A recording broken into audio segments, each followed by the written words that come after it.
Now I've got my phone. Now we can get started. Oh yeah. Now we're doing the thing.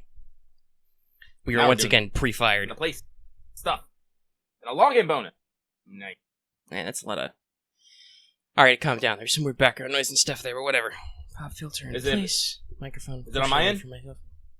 No, I think it might be me. Like, maybe I just reverberated my mic stand or something, and it's wiggling. The microphones are very sensitive. Anyway, we going. We doing stuff. Stuff in the place. Should let people know. Gonna position myself so I can talk into this mic while I continue to stare at my TV. Yeah, TV's important. Oh, you're not gonna double up screen? Just pop that baby out? That's usually what I do. Everything goes in my lap and then my TV plays YouTube. I wanna play on my phone. Mm-hmm. And I only have so much desk space. That's fair. I don't know. I'm not ready to try that because I have multiple things to do. But yeah, here we go. We doing the thing. Before we get started, I should let everybody know that this episode is brought to you by patrons like Anka Comics, Qua, Jeremy Vasquez, Kylie Denton, Nestor Flores, Sodasan0424, and Video Gamer 75. And if you like what we do and want to see us do more, consider supporting us on Patreon so you can get access to episodes early and lots of other goodies, and they'll really help us out. And also you can listen live and other stuff like people are doing right now. Yeah. All right, we're going. I was saying this before. This is another episode where we've been pre-going because while I was eating waffles, which you also had to raise a fuss about, that we also got into a anime discussion in our anime and manga channel. Mm-hmm. We were talking about animus and themes and the shonens. Yeah. Hey, I won't tell. I'm watching you. I won't ever say that I'm a critic, but I definitely have thoughts and stuff when it comes to anime delivery and tropes and whatnot. Because what got the conversation started initially was Black Clover, which is one of the mainstream shonen titles running right now, still running in Shonen Jump, I believe, and has an anime that's past, I want to say 80 episodes. It's been running for over a year, so apparently it got enough popularity to, keep warranting renewals. But is it doing the thing that a lot of the classic stuff does, where it doesn't stop ever, or are they smart enough to actually do like core breaks? No, it hasn't stopped, because, here's the, I think the anime has had, an episode or two of filler here and there, but no, it has just been going nonstop, and it's actually catching up to the manga, which just finished a major arc. So who knows, maybe they'll use that major arc point as a stopping point, maybe film some filler, or maybe they'll just keep fucking doing it, I don't know. Maybe they'll end it, because as I said, the anime has gone on for over a year. That's a really good run, all things considered. Well, that's the reason why I brought that up is because that was a problem that a lot of classic shonen animes have, long runners. One Piece still has that problem because One Piece still isn't done, where they're producing one episode a week for 800, 900, 1,000, 10,000, whatever, how many fucking episodes there are. It's a lot, but they've done a lot of work, and then at certain points they have either had to indulge in filler arcs or slow to a glacial pace to let the manga continue and also make sure that they can actually produce episodes and not die. Yeah. Naruto had this problem a lot, and Bleach too, where they would basically block out, okay, here's a couple of cores, which are just going to be filler arcs, which for little anime snob Omega was, okay, I don't have to watch those seasons. Fuck you. How long did Naruto do its filler before Shippuden? Was it 2 full years? Oh yeah, no, it was 2 years of fucking filler. It was a long period where they were like, okay, the anime's not stopping, but we're gonna let him write the time skip. I don't know if it was 2 years of filler, but I think there was also maybe 2 years where Naruto just didn't fucking wasn't airing. It was one of the two. I can't remember where there was that. No, there was, in the gap between part 1 and part 2, there was a long period. It's been so long, which was just multiple filler arcs, because they didn't, at the time what was called part 2, but the manga had done the time skip after Sasuke retrieval, because that was a big plot point.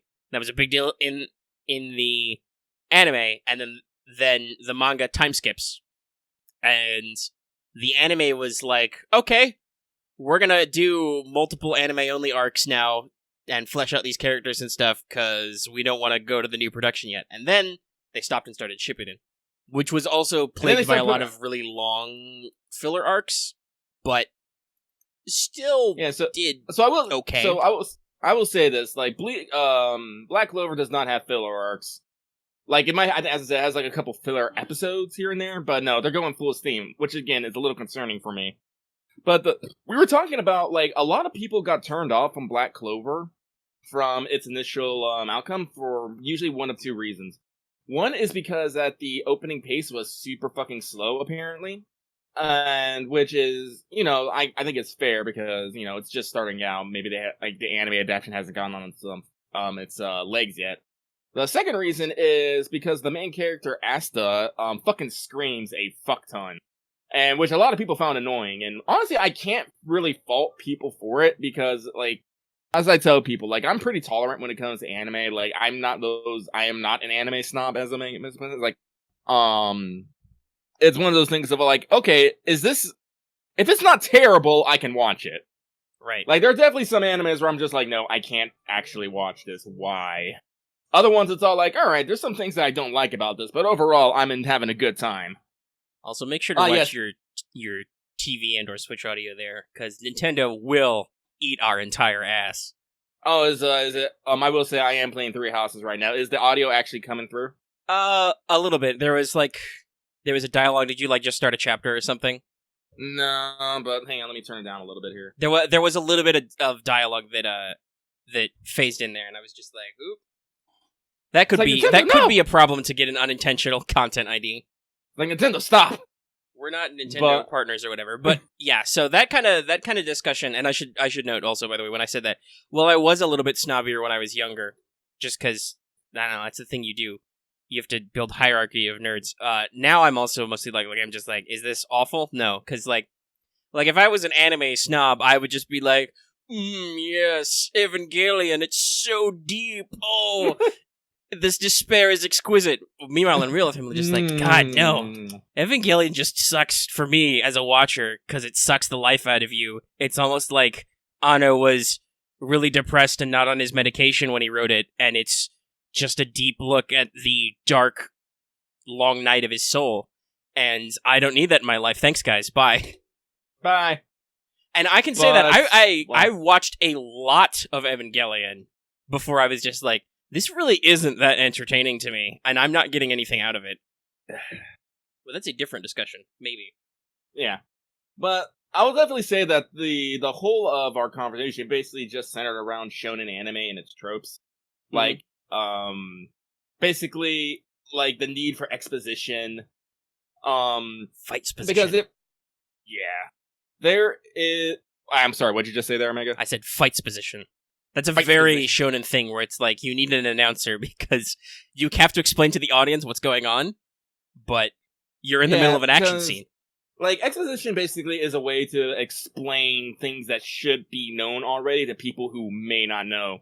And you definitely see this in fantasy settings because when you exist in a fantasy setting, things don't operate the same way as things would do.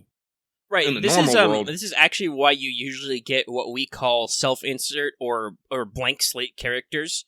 You need them to not understand. So actually, interestingly enough, this is kind of relevant. I've been listening through the Harry Potter book series again on audiobook form because I love Jim Dale. That's how I consumed a lot of them back in the day. So I'll say this: this is probably maybe a later discussion, but overall, the books are actually still pretty good. They're pretty tight. Even in the earlier ones where they are a little bit more juvenile. Like, the series was very clearly written for you to grow up with them, which I did. I was 9 or 10 when the first one came out, so I was right in that window. But, you see this a lot. For instance, Harry grows up in the Muggle world. No idea what the fuck's going on. This makes him a perfect vector for other characters to exposit at him because he has no idea what's going on. This is also part of what makes, Ron a very solid character in the books, which is that he, because Hermione's Muggle-born, he's the guy who knows all the wizard tropes, and he's like, no, you're being dumb. We make tea by waving wands at it, or some shit like, no, Quidditch, bro. Soccer's dumb. It's not in the air, mate. Stuff like that. Whereas Hermione is a good vector of intellectual knowledge because she's the bookworm. She's always studying hard in the library, and at least for the first couple of books, Ron would while Ron is still smart, right? Like he's the pro at wizard chess, which shows a lot of tactical thinking for an 11-year-old. Like he would rather throw books at people than read books. That's another thing I always found really interesting. Like it's funny that a lot of people are like, oh, Harry's got glasses. He's kind of a he's a wizard. He's kind of a nerdy character. Harry's a huge jock. He's a jock. He's a jock character. He is the star of the school football team, and he is in the jock house. He's not that particularly good at studying. No, he has a very good determination when he puts his mind to it. This is especially shown in the 4th book, which I just finished. I just started 5 earlier today. Like, when he knuckles down and he's in a serious situation and he has to learn some shit so he doesn't die, he's a pretty quick study. He does have a certain aptitude for certain types of magic. Like, he picks up disarming and stunning and stuff, way quicker than some of the other kids his age. He learns the Patronus Charm in book 3, which is supposed to be really complex.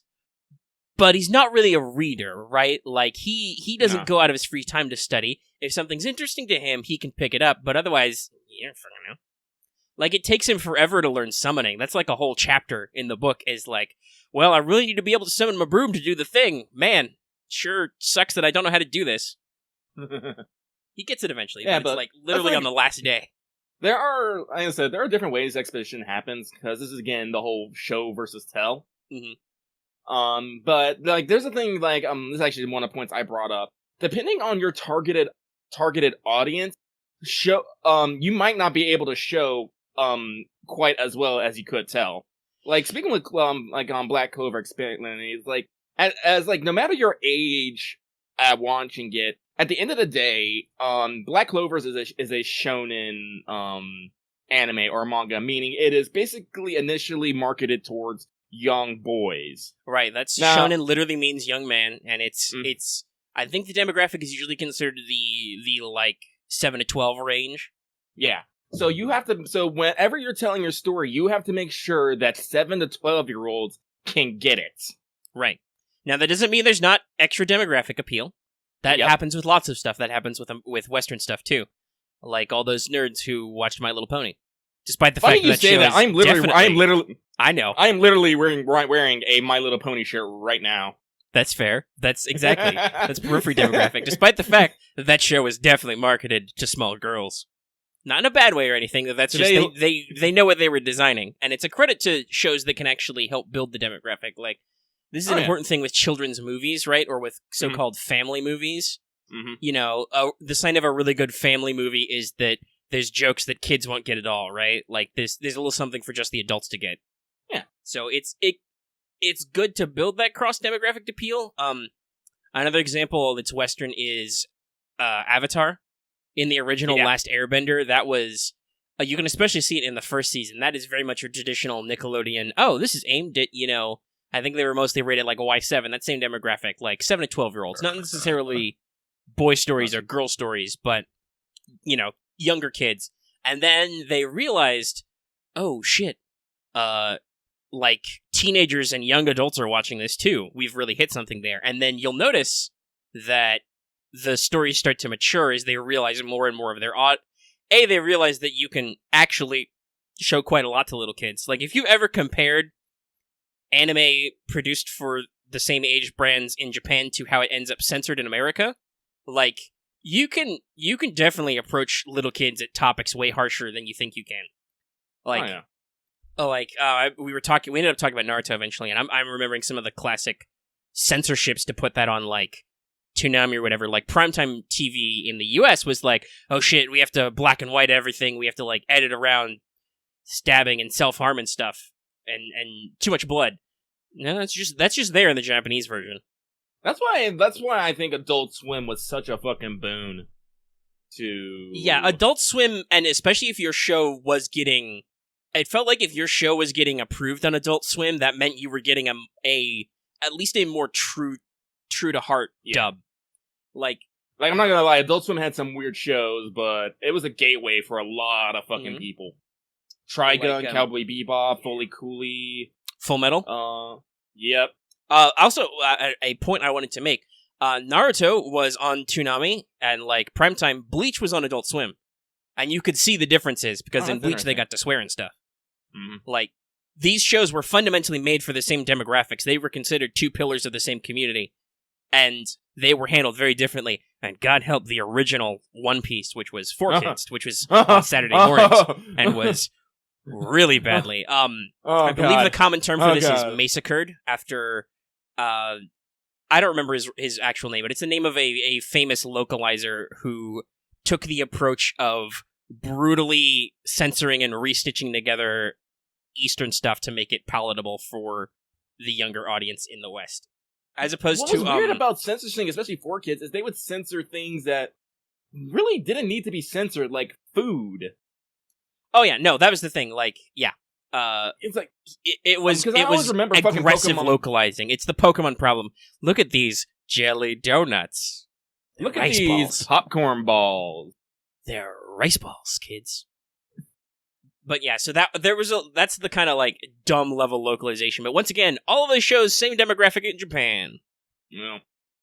So, but yeah, that's the thing is your audience is smarter than you thought it was.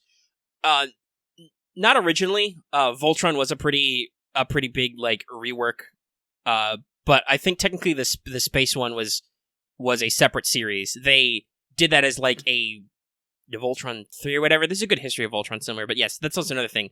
The original Voltron was a heavily edited version of an anime called Go Lion in Japan, which involved things like what's his face? Was his character Sven originally? I think it was. He died. He just fucking dies in Japanese. But they have to send him to Space Hospital in the English dub. And does he come back later? I think he comes back later in the English. In the original Japanese, his identical twin brother comes back. Because he's fucking dead. He's fucking dead. But, well, I think this is also partly a culture thing. In Japan, kids are usually expected to get their shit together a lot earlier than they are here in the West. Yeah, middle school and especially high school kids are supposed to be like, yo, we're Japan. Take your education seriously. Get into a good school. Go to a good college. Enter workforce. Be productive. Don't have babies. Oh, wait, shit. That's a bad idea. Do have babies. Yeah, as I said, like, Japan has this really interesting, like, bipolar culture issues, but... Well, yeah, they have a problem where they had to drastically shift their culture after some stuff happened in, say, the 1940s. Whoop, whoop. And then they realized later, right about now, that, oh, oops. You know... It was great we became an economical powerhouse, but now we're kind of lacking in the people department. Also, their economy did the whole, like, inflation thing, you know, like... Oh, they had their bubble back in, what, the 80s? Yeah. Remember, basically, you can tell some very interesting things about world history. If you look at science fiction in the early 80s and 70s, Japan's going to take over the world. Like, they're going to be the economic superpower. It's going to be all these Japanese companies and everything. Then you shift into the 90s and early 2000s, suddenly it's like, oh shit, China's going to be everywhere.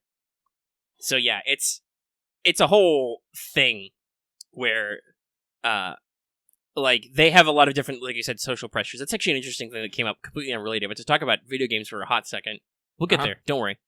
But Astral Chain recently came out, and it's reviewing pretty well, but I saw some people making...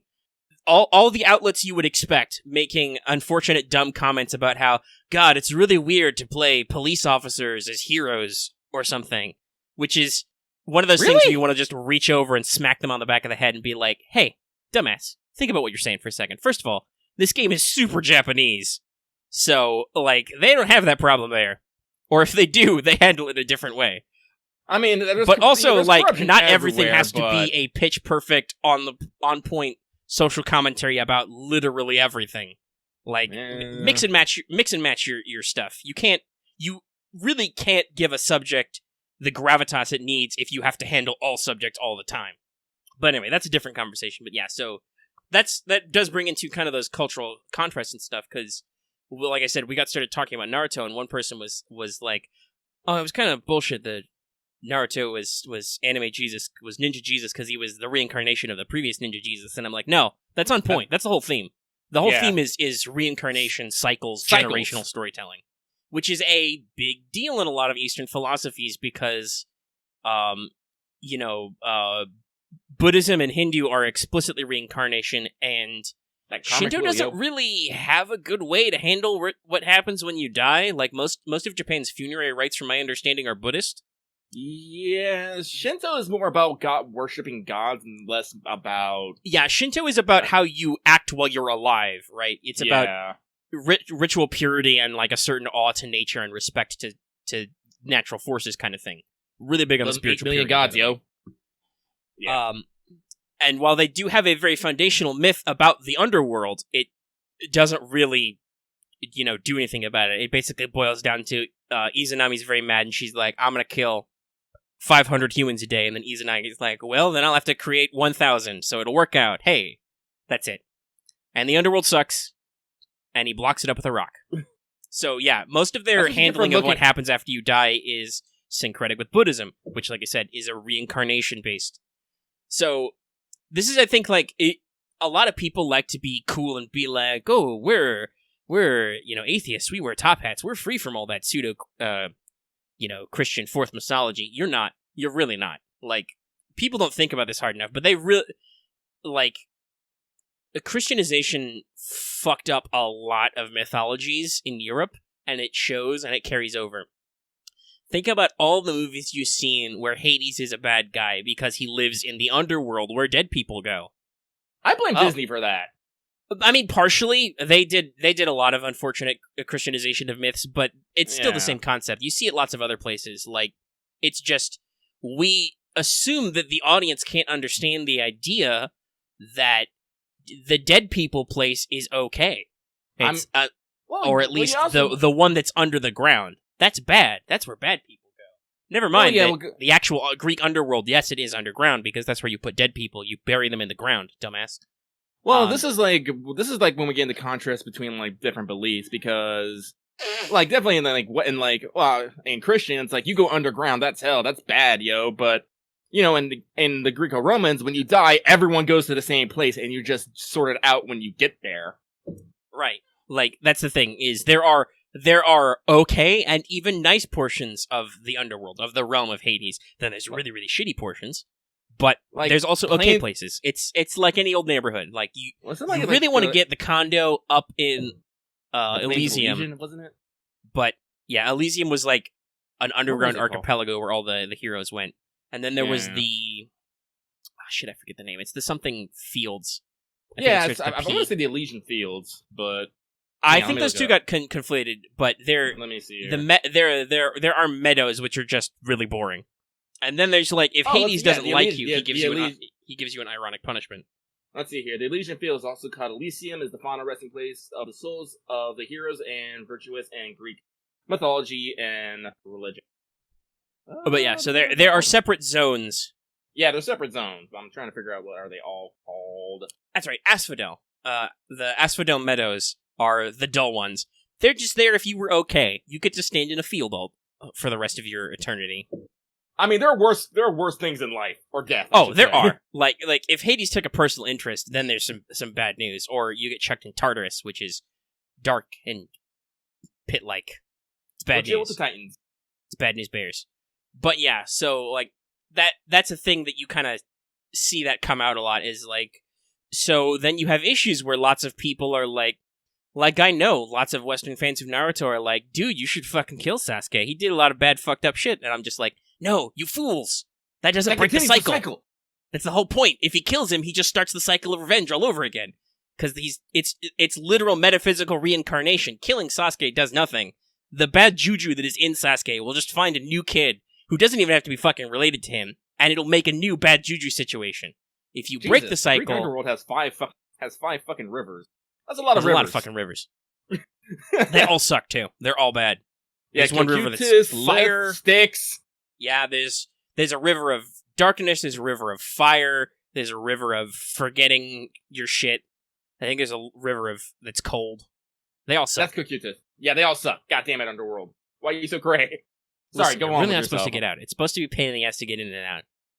That's the thing. That's also... I think the implication is that if it wasn't such of a pain in the ass to get around, the people in and outside of there would just wander in and out, which is not how it's supposed to work. Hades runs a tight ship, kids.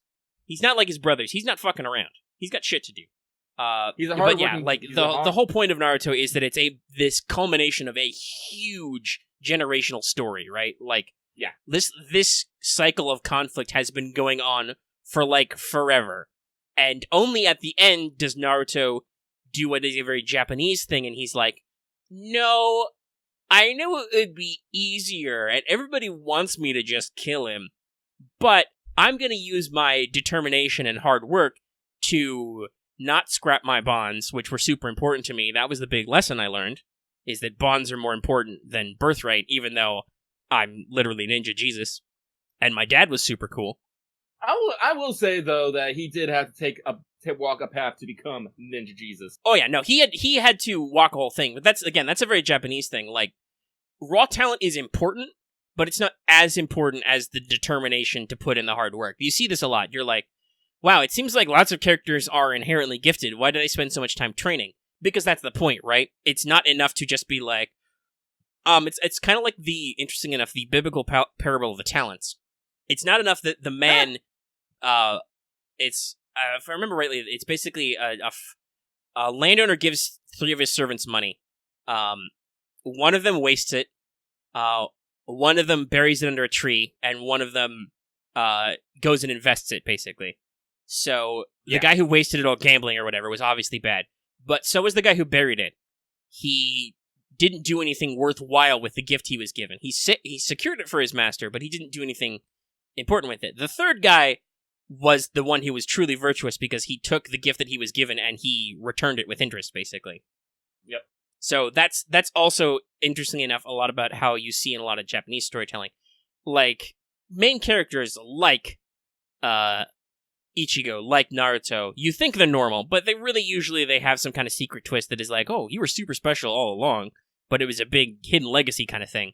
But that's not what makes them protagonists. What makes them the protagonist is that they're like, no, fuck you. It doesn't matter how much of my excessive amounts of anime blood I bleed. I will not give up.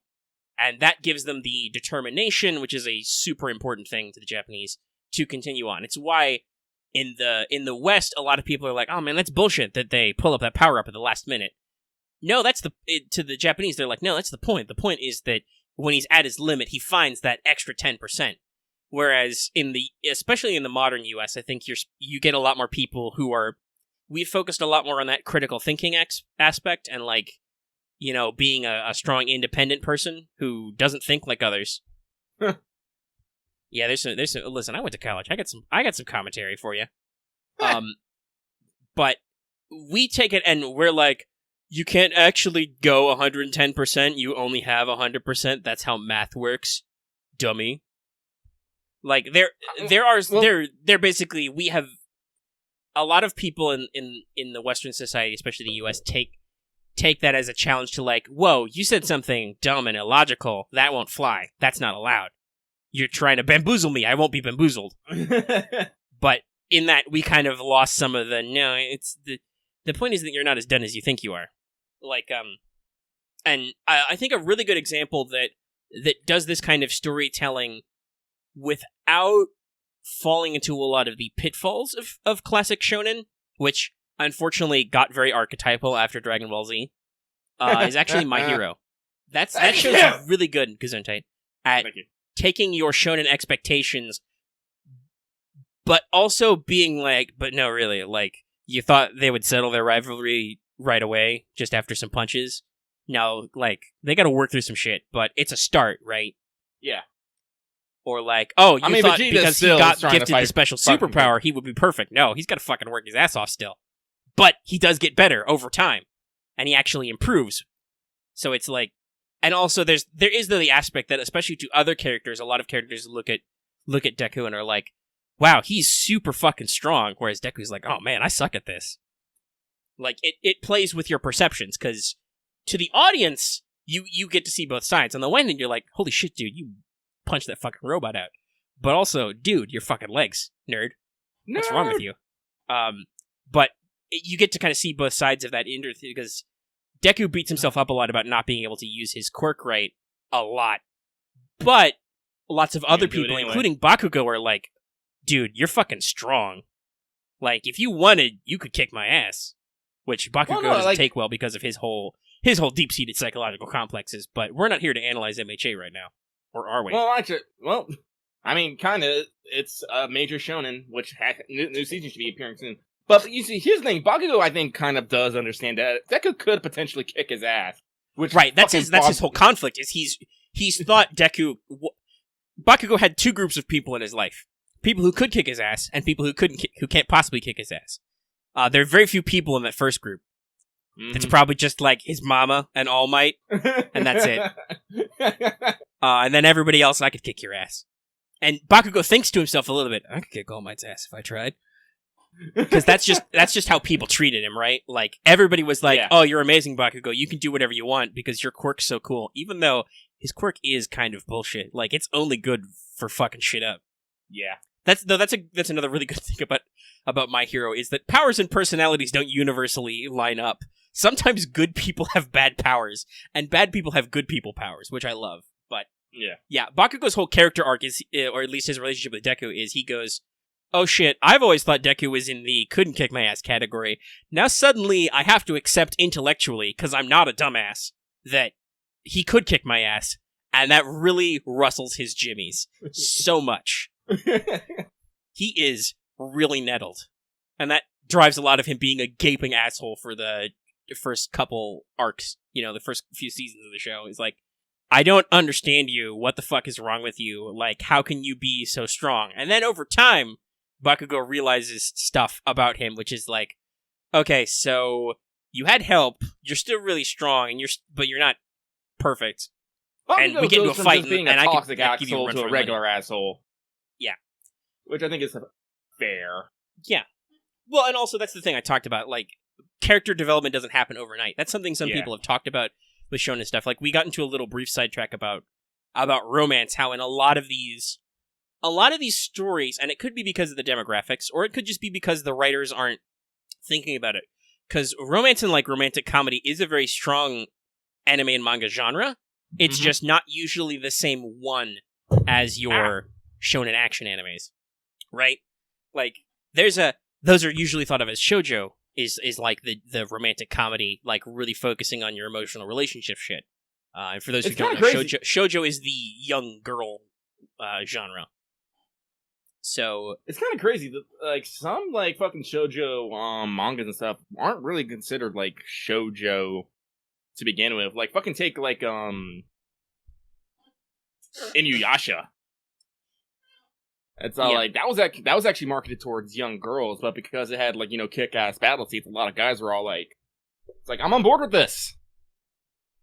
Yeah, let's see. But where was that actually? Well, so technically, I think that's. I mean, obviously, I think it had some female appeal, but it was technically marketed in shonen magazines. Oh, was it? Yeah, it was. Its magazine was Weekly Shonen Sunday. Oh, Sunday. So it was.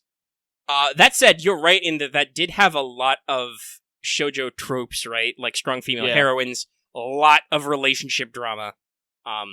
So I don't know. That's a very interesting that the publishers chose to publish it that way. Yeah. But yeah, you see a lot of those like cross demographics and stuff. One I always thought was very funny was that Ken Akamatsu, who wrote Love Hina, his next series was Maho Sensei Negima, which starts here's the thing. Looking like a cute harem anime, just like Love Hina was, or a cute harem manga like Love Hina was. I don't think there's ever actually been a really good anime adaptation of Negima. No, that was accurate anyway. No. And then it turns into a super high level magic shonen battle anime, which I loved, or manga, which I loved. I love that series a lot. I did too, but it was still kind of a like. You definitely start seeing it. It's like, I wonder if people, like, I always wonder, it's all like, was that something like the publishers pushed them to do? Oh, yes. The publishers totally were like, dude, you just wrote Love Hina. It was a huge success in its genre. Write more of that shit. And he was like, okay, cross his fingers. And then bamboozled the audience and the publishers into writing the series he wanted to write anyway. Which is a thing which I believe has happened with some mangaka before, where, like, their publishers or editors are like, whoa, dude, you're really well known for this genre. We need you to write another one of those. So write another one, and they're like, okay, but I want to write what I want to write. I've heard that story before anyway, but yeah, so like that's another instance of like you start as one genre and then you pivot hard into a different genre. All right, I have mastered. But Lucky also is doing his Lady Byleth sheer quickfire training method. I'm actually surprised you retweeted that, by the way. Why wouldn't I retweet it? I'm about Fire Emblem right now. I'm doing Fire Emblem retweets. But, honestly, because I'm so grossly overleveled, usually I'm bolting myself to my students. But that's a leveling thing. But back on anime. Well, yeah, we were talking about romance. How like it feels very sudden in a lot of classic shonen. It's just be like, oh well, story's over, so let's resolve that romantic tension we put in for the girls. As getting the girl doesn't come till after saving the world, apparently. Oh, sweet, I got feel. Well, mostly I think it's just the way they, I don't know, choose to resolve things. But like, sometimes it does feel like that, right? Like I remember most of the fans I knew of Naruto who were the most fervent shippers were women. I'm not saying anything sexist. That's my personal anecdotal experience. Was it felt like there were a lot more girls who were really into the relationship drama of who was ending up with whom. Especially on demographic, boys were just like, but who's he gonna beat up next? Fights. Which often shows how we are wired differently. But yeah, so like the problem is, I think it's twofold. One, the problem with shipping is that if you get a big crowd around it, the guys who wrote Avatar and Korra learned this the hard way. If you try and manipulate the shipping crowd, it doesn't go well. Their like fervor comes from external investment, right? It's from taking something that you throw out there and spinning on it. It's like fan fiction writers or fan artists or cosplayers. They sort of like, what's the right word for this? They take a starting point you gave them and then they add their own original spin on it. Right? So if you force it, that's not giving them what they want because you're like trying to push them in a creative direction that they didn't choose. Which is, like I said, that's kind of how Korra worked, was where they played too hard into the shipping and it fucked up the writing. For the first season, anyway. So some of it, I think, is just that our genre specialists don't want to necessarily, like, upset the apple cart. But yeah, some of it is definitely like, I don't know, we just kind of threw this in there. Well, shit, we have to resolve the story, so now we have to resolve our hanging plot threads. Whoop. And we do. Such resolution.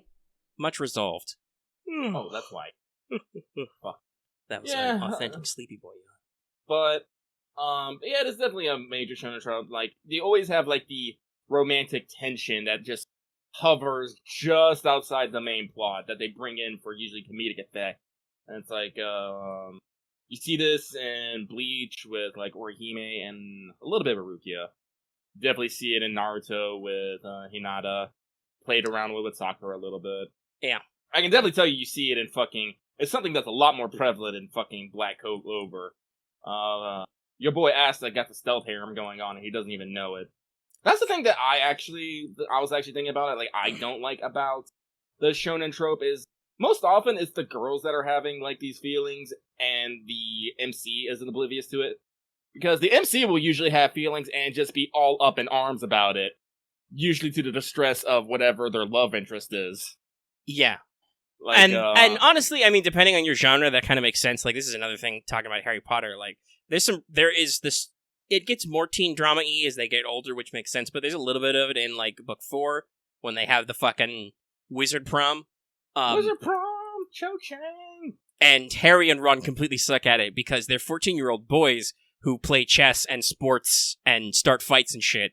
Like we've talked about this before. They're jocks, but they're the outcast jocks. So, like, they have absolutely no idea how to interact with women, and they're very dumb about it, and ultimately, you know, the situation ends with just, Harry just is like, it's like 2 or 3 days before the thing, he just, like, takes a deep breath, gets up one morning, finds a girl he knows doesn't have a date, and he's just like, yo, you want to go to the ball with me? She collapses in a fit of giggles for, like, 5 minutes, and it's like, okay, sure. And he's like, cool. Hey, because interesting enough, it's the one girl who's twins, which... Most adult dudes would be like, ooh, twins. But these kids don't even think about it at all. And he's like, hey, you have a sister, right? Is she going with anybody? Can she go with Ron? Boom. Dates. Let's go. Poor Hermione. Like, her bros literally forgot she was a girl and was like, oh yeah, No, that's actually, it's funny you brought that up. That's Ron's literal quote is like, while they're sitting thinking about this, Ron's like, oh yeah, Hermione, oh you're shit, a girl, Hermione, right? you're a girl, right? And she's like, I'm glad you noticed. You can go with one of us. And she's like, no, fuck you, I've got a date. And Ron's like, no, you don't. You just told us you didn't have to go with Neville. And she's like, no, really, motherfucker, I have a date. I'm going with Victor Crumb, nerds. Who's a super jock. He's foreign. Yes. But yeah, so that is definitely one. I think that is an actual trope of early teenage boys, but that's definitely a thing you see in storytelling with them. Is what the fuck are relationships with people? I don't understand how that works. So some of it makes sense, but also as characters start to mature and grow, you have to kind of be like, okay, but you're not permanently emotionally stunted, right? You actually will eventually understand people. Yeah, and I think some we mentioned- heroes do, some don't. Like, it's funny you brought up some of the comedic stuff with Naruto and Bleach.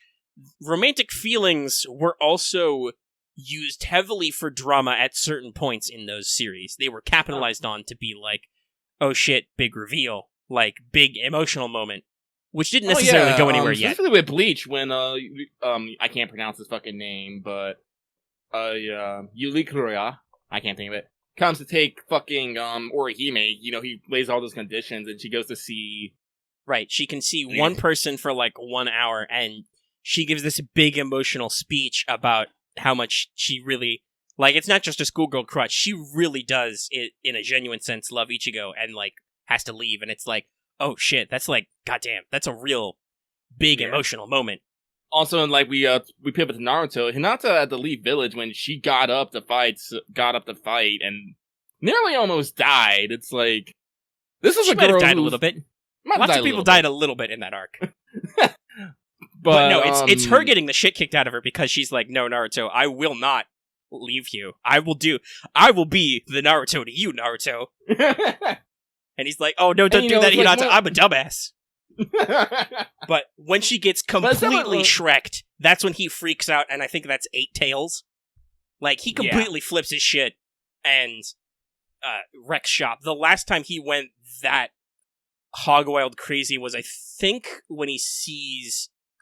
Not Sasuke, when he sees Orochimaru for the first time after the time skip, is when he really flips his shit. And that's the last time Naruto completely flips his shit in the series. Like, after that, he gets things pretty under control. That sequence is also animated really well in the anime. They did the whole like free lines thing, and it's just like on the one hand, it can look a little goofy, but it's just like, goddamn, it's so fluid. Yeah, that's when you can tell they were like, somebody's starting to write blank checks. That's a classic Sakuga moment. Yep.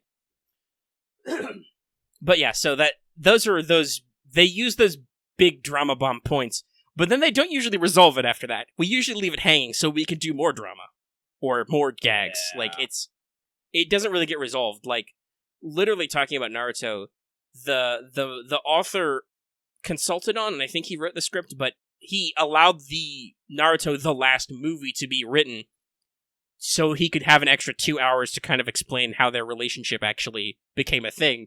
Because on the one hand, okay, sure, it does make sense, but also, why though? It kind of came out of nowhere. It's all like, well, yeah, that's what happens because a lot of these series have that epilogue chapter, which is like, here's the fucking future. Naruto's married to Hinata, and they have 2 kids. And one of them's a huge asshole. It's like, who asked you out who first? Was it awkward? We have questions, people.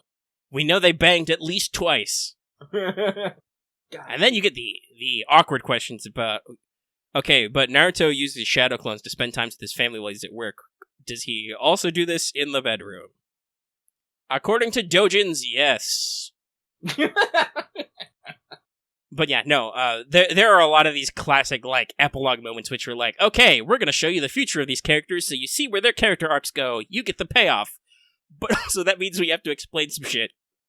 Especially if you want spin-off kids. Like, that was a very clear thing that was, like, as a brand, Naruto was gonna... The mangaka was gonna consult, but he was gonna stop writing it. But the brand was going to pass on to Boruto.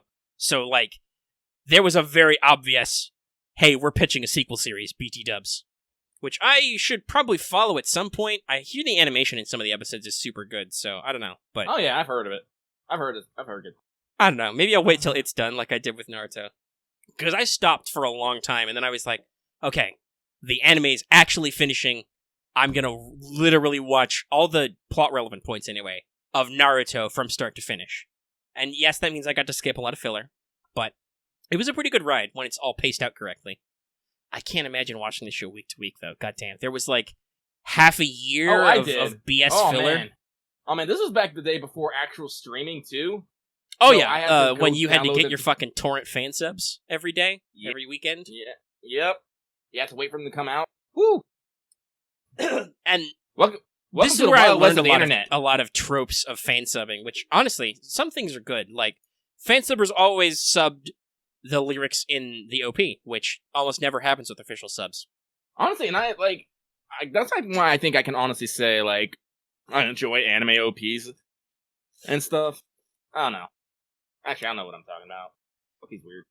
Yeah, I mean, I think it's, at least as an option, it's preferable to have the sub options for the OP, so you can kind of get you can hear the themes of the song, which, if you're not good at Japanese, you might not pick up on. Because, like, that's important. And especially if the OP is made for that anime, which happens sometimes, there's, like, usually some thematic shit in there. But also, I remember the days of anime translator footnotes. Oh my god. Keikaku means plan. What?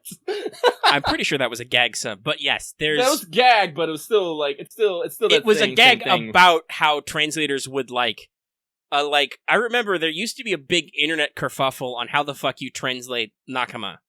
Because, especially after One Piece made it a meme, there was a lot of, like, no, you can't just say, like, it's, like, closer than friends, but it's not, like, literally saying they're family. So, like, just say Nakama, bro. I think that most people just accept that the most accurate translation to English is comrade these days. Yeah, that's what I assume it as. Like, it's someone that you have a strong bond with. Right. Usually through some sort of, You're really tight. You're not just in, like, oh, we're friends, we hang out on the weekends.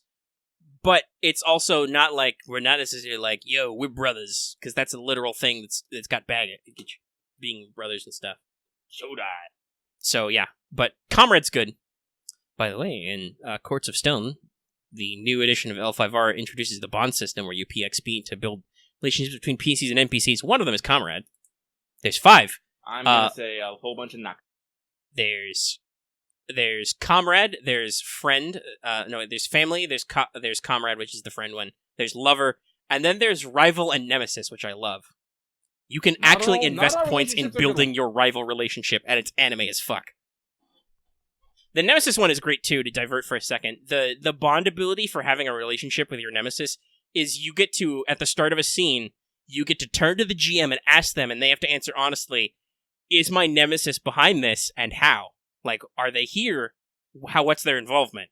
And the GM has to be like, no, this is not your Nemesis. Or is like, oh, this is definitely your Nemesis, bro. And I'm just like, that's hilarious, and I love this. I am so overleveled this. Okay, let me just, not a tangent, let me tell you how overleveled I am right now. I am on a map with level 11 enemies. My Byleth is now level 29. Sounds about right. I've started. Well, I recruited extra characters, so I've had to do some rotation. The unit cap in Three Houses is pretty brutal. Yeah, it's almost always 10, and in story maps, you almost always have to take your house leader and Byleth. Adjutants kind of massage those numbers, but at the same time, you're like, yeah, adjutants help, but still, it's like, especially for supports. But still, it's like I can still only equip so many of those. I think I have like. I'm post time skip. I'm in part 2. That's not a spoiler. That there's because it literally when you do the intro for the first chapter, it's like part 1. So there's a part 2. Duh. So I'm in part 2, and I haven't really seen that you can recruit new units, which is sad because there's new NPCs who look baller, but they won't get in my team. I will tell you right now, I'm on my first New Game Plus, and you cannot recruit new people in part 2. Well, it is a source of dude. Like, how many hours did you clock in that one? Well, right now I'm up to like 50-something hours. Okay, because I'm also up at 50-something hours, but I'm not done with my first run yet. So, like, I would. You weren't kidding when you said you didn't sleep and you played Fire Emblem instead. As I said, like, I found out what I would call my most optimum training solution. And I also am abusing, basically, auto. There's a system in your options that basically lets you just skip the enemy turns. So, basically, what I've just been doing... I need to activate that. I hold B through enemy turns all the time. Yeah, so basically what I do is, now that, like, my Byleth is, so grossly leveled, I just use auto charge, and I skip the turn, so I basically, like, I get through a turn in, like, 5 seconds. So I basically make some combat, like, almost trivial. That's why I'm able to do so much and level up so much. It's maximum efficiency. But, what were we talking about? I'm sorry, we were talking about anime stuff. Yeah, so... like, shonen tropes. Like, here's the thing about tropes, is it's kind of hard to escape them, because as much as people, like, diss on them, when they're not there, shit kind of feels weird. Yeah, so... And obviously there's, like, internal and external tropes and archetypes and all that, but human storytelling is very strongly archetypal. That's a big part of our psychology. So, you're gonna build a series of codes and signals into a genre, into a medium, right? Like, that just happens. Like, if nothing else, your language has rules, which, like, Japanese, for instance, and this is sometimes lost in translation, like, honorifics and pronouns are a huge deal. Kisama! Talk about those footnotes. This is how I learned all my basic Japanese, is footnotes. It's like, oh, san, chan, imoto. Right. Like, I remember a lot of this happened because they had to explain it. Because it's a thing they do in Japanese, is you will refer to adults you are not related to and that you don't necessarily know as, like, Oni-san, Oji-san, etc. Yeah. One-san, or Ne-san. And translators, of course, had to let you know, hey, when Naruto calls a rando lady Ne-san, he's not saying that she's literally his sister. It's just like how you would casually say, hey, sister, what's up? High five. Hey, we're having a casual conversation in the streets. In English. Well, in English, we don't have honorifics. We have... I think the technical term for, like, Mr. and Mrs. is, like, titles. But those aren't... It is correct that those aren't as big of a deal. But yeah, we don't have a system of honorifics to, like, stratify ourselves specifically through language. Social strata comes out in attitude, mostly, and word choice. Like, you gotta remember, Japanese puts a lot of emphasis on... Right, it's a very regimented structure in Japanese language, the transition from formal to informal language, or polite to impolite language. Well, you just gotta remember, just like, as I said, the standard in Japanese language is to refer to someone as their family name. To refer to someone as their given name, it can be considered an insult if they are not, like, almost intimately familiar with the person in question. I've had that conversation with people about L5R, actually, because the Rokugani language is very closely modeled in Japanese, so there's a lot of same social conventions. Like, so, hey, how do I refer to people? It's like, usually you're gonna refer to somebody by their family name, and you're gonna throw a san in there, unless you're, like, colleagues. This is the thing that bugs me about translation sometimes. Sometimes I don't understand, okay, when I'm reading this, is this their family name or their given name? Because some translators will actually switch their some translators will fuck with name order, which confuses the fuck out of me. Yeah. And actually, this is a good thing that it's funny that this didn't seem to catch on. Like, I remember I was always upset with the Bleach dub, which was usually pretty good, but they made sure to, even though I don't think it would necessarily fit the name flaps, they almost always flipped it so that, like, for instance, Ishida and Ichigo would use each other's given name to be more Englishy, which is not how they refer to each other in Japanese. It's always, well, Ishida's name is that's actually his family name. Yeah. But that's because Uryu is kind of dorky. Dork face. But he would always call Ichigo Kurosaki. Not even san, like, standoffish kind of professional, like, okay, we're in the same year in school, so we don't necessarily have to be super respectful, but also, like, I'm not being overly rude to you. But that was lost in, like, the English translation. Which to me, I was weird, because I was like, don't you think kids these days read Harry Potter? Because that's a very British thing, is to just refer to people by their surnames. Like, think about this. In every conversation between Harry Potter and Draco Malfoy, what do they call each other? Potter. Malfoy. Like, they use surnames because to be like, yo, Harry, what's up, would be rude. And I think that even happens sometimes in American English. You might. Well, I could definitely say, in the military, yeah, I refer to everyone by their last name. And if they were a higher rank than me, then it was rank than last name. I don't think I ever called anybody by their first name in the military, ever. No, because that's not the style.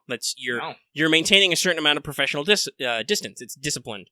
Yeah. So I'm like, that always weirded me out, because that's a very important thing to understanding character relationships in. Because it is a thing, it is a tool they have in their language, the Japanese will lean hard into that, which means you will lose some subtext if you don't follow it. There is a big difference, like, to think about how, for instance, different characters think about stuff. Like, to use the Bleach example, there's a big difference between a character who calls Ichigo, just his last name Kurosaki, who calls him Kurosaki-kun, like Orihime does, which is, like, polite, but a little familiar, right? Like, you know, the way actual high school friends would speak to each other, versus, like, calling him Ichigo-san sometimes, like, which is friendly, but not, like, overly so, because you're still using the very neutral san honorific. And if you, especially if you cut that out in dubbing, but also just if you don't follow that in Japanese, you lose some of the subtext, which is why there were so many goddamn translator notes. Well, nowadays, as I said, like, I appreciate that effort, because honestly, I'm definitely of the opinion that those things need to not be, like, fully localized. Because, again, you do lose some of the subtext, but at the same time, people need to actually understand what that subtext is, so you need that explanation. Which is why we have footnotes. Right. Like nowadays, self-referential pronouns are a big deal. Like, you might not realize how much of a big deal it is that all these shonen protagonist characters refer to themselves as ore. Or like how Deku refers to himself as Boku. Or how some females refer to themselves as Boku. Which, by the way, literally is a way of referring to yourself as saying, I am a young man. So that's in modern Japanese, that's become a very tomboyish thing. Yeah. Is that... Like, most females will use watashi or atashi. Yeah. Atashi is very, like, feminine. So almost exclusively used by women. Watashi leans a little bit more feminine. Feminine, but it's a gender neutral one. But yeah, it's ultimately gender neutral. Hold on. Just speak good. My throat dried out for me on a second there. Why don't we... you also hear, like, other ones, like Wagahai, which is super ancient, but, like, this highbrow there's some very formal stuff. Like, you see it much more in anime because it's archaic now, but the honorific dono, which is almost like the way you would refer to a knight or a certain noble level as, like, sir. Lord. Yeah, it's like... So you see that a lot in anime as an archaic way, just like you see, like, Dragon Age used Syrah a lot as, like, they tack on this archaic reference to be like, so this is showing a formal level of hierarchy, like, this dude is respected in, like, a formal way that doesn't exist in our modern society. But you can also, it's so interesting that sensei is, like, a noun, but also an honorific. Like, you can refer to somebody as blah blah blah sensei. Mm-hmm. Which is sometimes referred to as doctor, but can also be just teacher. Well, that's the same thing. Like, Hakase can refer to, like, a professor or a doctor. But it's usually not someone who is not in a teaching position. Right. Sensei is, I believe, literally teacher. Yeah. Or instructor, anyway. Shisho is another term, but that I see mostly referring to, like, martial arts movies and anime. Yeah, it's like, it's a martial arts, it's a master, you know, someone who, you teach me thing, me punch good. Yeah, but, like, that's one of those things that you really don't, like, really see in, like, Western, like these, like, different levels of conveying respect to a person. Like, at most you might call, someone sir. Right. Or, well, and there are these little things, like, for instance, sir, there's Mr. it is a big deal in English, in American English, if you refer to a lady as ma'am. That's a big deal, because ma'am has a certain amount of age implied with its authority. Not only is this person obviously more respected than you, like, you're showing them respect, but also you're indicating that they are of a certain age, which some people are like, whoa, I'm not old enough to be called ma'am. Well, we have that's in fucking Japanese, too, with calling women, you know, oba-san, aunties, and it's a common trope, and it's a common trope in a lot of anime for a woman who's called a boss-on to get real angry real quick, and then the person quickly rectifies what they said to Onesan. Mm-hmm.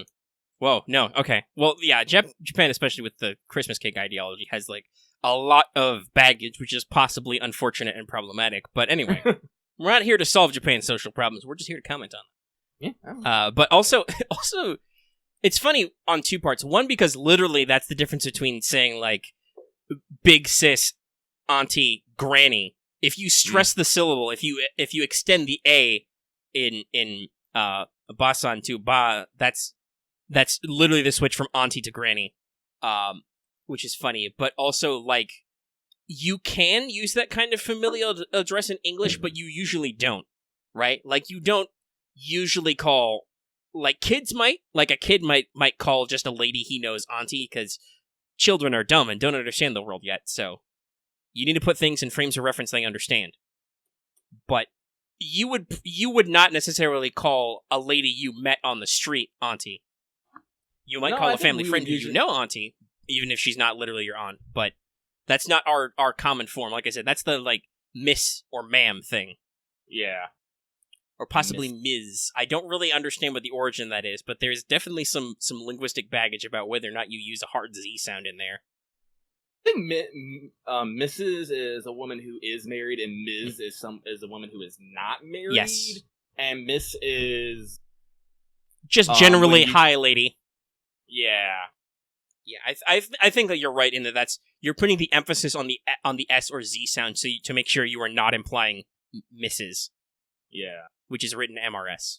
But again, that's something, like, honestly, that, like, as someone who's lived in fucking America my entire life, you know, with only a few overseas, that's something that I feel like not a lot of people here, like, truly care about. It's something that, you know, is considered, but it is not something that is what's the word I'm thinking of?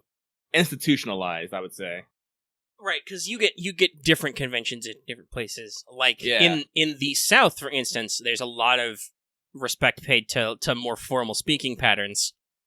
Ironically, despite the fact that we like to talk about rednecks and white trash or whatever, but there's a lot of Southern conventions where just anybody, and I've met those people living in Central Florida, who were like, anybody is, any guy you meet who you're not, like, buddy with is like, sir, any lady is ma'am, and it's not like a... my mother actually talked about that because she's British, so to her, ma'am is like an old lady thing. But she babysat for some kids while we were living in a place, and we're pretty close with their family. But this was in a southern region. This was not too many years ago, and they were just like, no, they were taught to speak properly. That every older dude they respectful to was sir. Every woman was ma'am.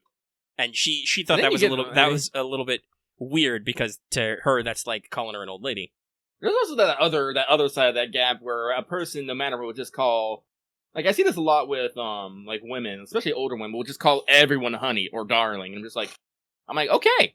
It's like I'm not quite sure if I feel comfortable with pet names, but you do you. Sure, whatever. And there's a Japanese version of that. Like, there's the pronoun anata. Mm-hmm. It does literally mean you, but it's usually translated as, like, dear or honey, because it is the form of you, reference to the second person singular, that is usually from the wife to the husband. Mm-hmm. So it doesn't necessarily literally mean dear, but that's how it's usually translated, because that's the implication. Yeah, like, I think if I remember, the more neutral one is kimi. Yeah, I believe that's a more neutral one. That's one of the problems with the rigid structure of Japanese, is there's a lot of these little things in there.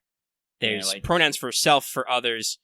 Like I mentioned earlier, I joked, kisama is a really, really rude way of saying you. It's basically just calling a person a fucker, just right there. Yeah. Because that's the interesting thing. Usually that is literally translated in English as you bastard. Like, or just bastard. Like, it's a very rude, confrontational way to refer to somebody. Kisama. There's also, we mentioned Ori earlier, there's an even more extra version of that, which is, like, I think it's mostly fictional. Like, nobody would actually, but you can refer to yourself as Ore-sama. You can tack the sama honorific onto yourself, which is, like, super boastful and dumbass to do. It's basically like translating, like, the great me. Yeah. It's a real dick move. Which, like we said, I don't think anybody actually does that in real life most of the time, except maybe as a joke. Like, you might say that as a jape to your friends, but in fiction, it's a great storyteller. That is a big flashing red flag that's like, that guy's an asshole who thinks too much of himself. He's probably gonna get his ass kicked. But I think the first time I remember seeing someone say Oro-sama, it was fucking, It was a Kamina from Tengen Top and Gurren Lagann. Because he used Oro-sama all the fucking time. And that man was definitely larger than life. Well, that was a shtick. He did still technically get his ass kicked. Max, it's not too late to ask for game recommendations, but we're still on anime. We're not in our video game talk. We've been talking over an hour about anime. Go us. Which is okay. We like that. Yeah. Maybe anime will be popular. I've been seeing some comments in some of our old Power Hour videos. If we're done talking about anime, we can take a little intermission and then switch to games. Yeah, I really don't have anything to say. Like, I haven't really watched anything spectacular. I did watch this week's Case Files already. So. Oh, I haven't yet. But I was doing stuff. Okay. Well, let's for more lore. Let's take a quick break-oo, and we'll be right back with some game stuff. Unpause the recording, and we're back. Unpause that recording. Yeah. So we're talking about games. Do you want to mention gacha stuff real quick? Because that's popular, and also there's some stuff to talk about. Well, Girls Frontline, like, and Azure Lane, they're in these where they're in this I want to call half and half points where they got shit going on, but it's not important shit. Yeah, so AL's still doing their 1 year celebration stuff. Ooh, I'm super loud on my microphone levels. Let me get down that a little bit for the audience. We're doing a little wiggling around. Hold on, let me do a little bit of live sound leveling editing. Oh, something I do want to mention with fucking Azure Lane, though, is they got Meowfficers now, and the SR Meowfficers are killing me with diabetes. Jesus fucking Christ, why are they so cute? Stop. I literally have no SR Meowfficers.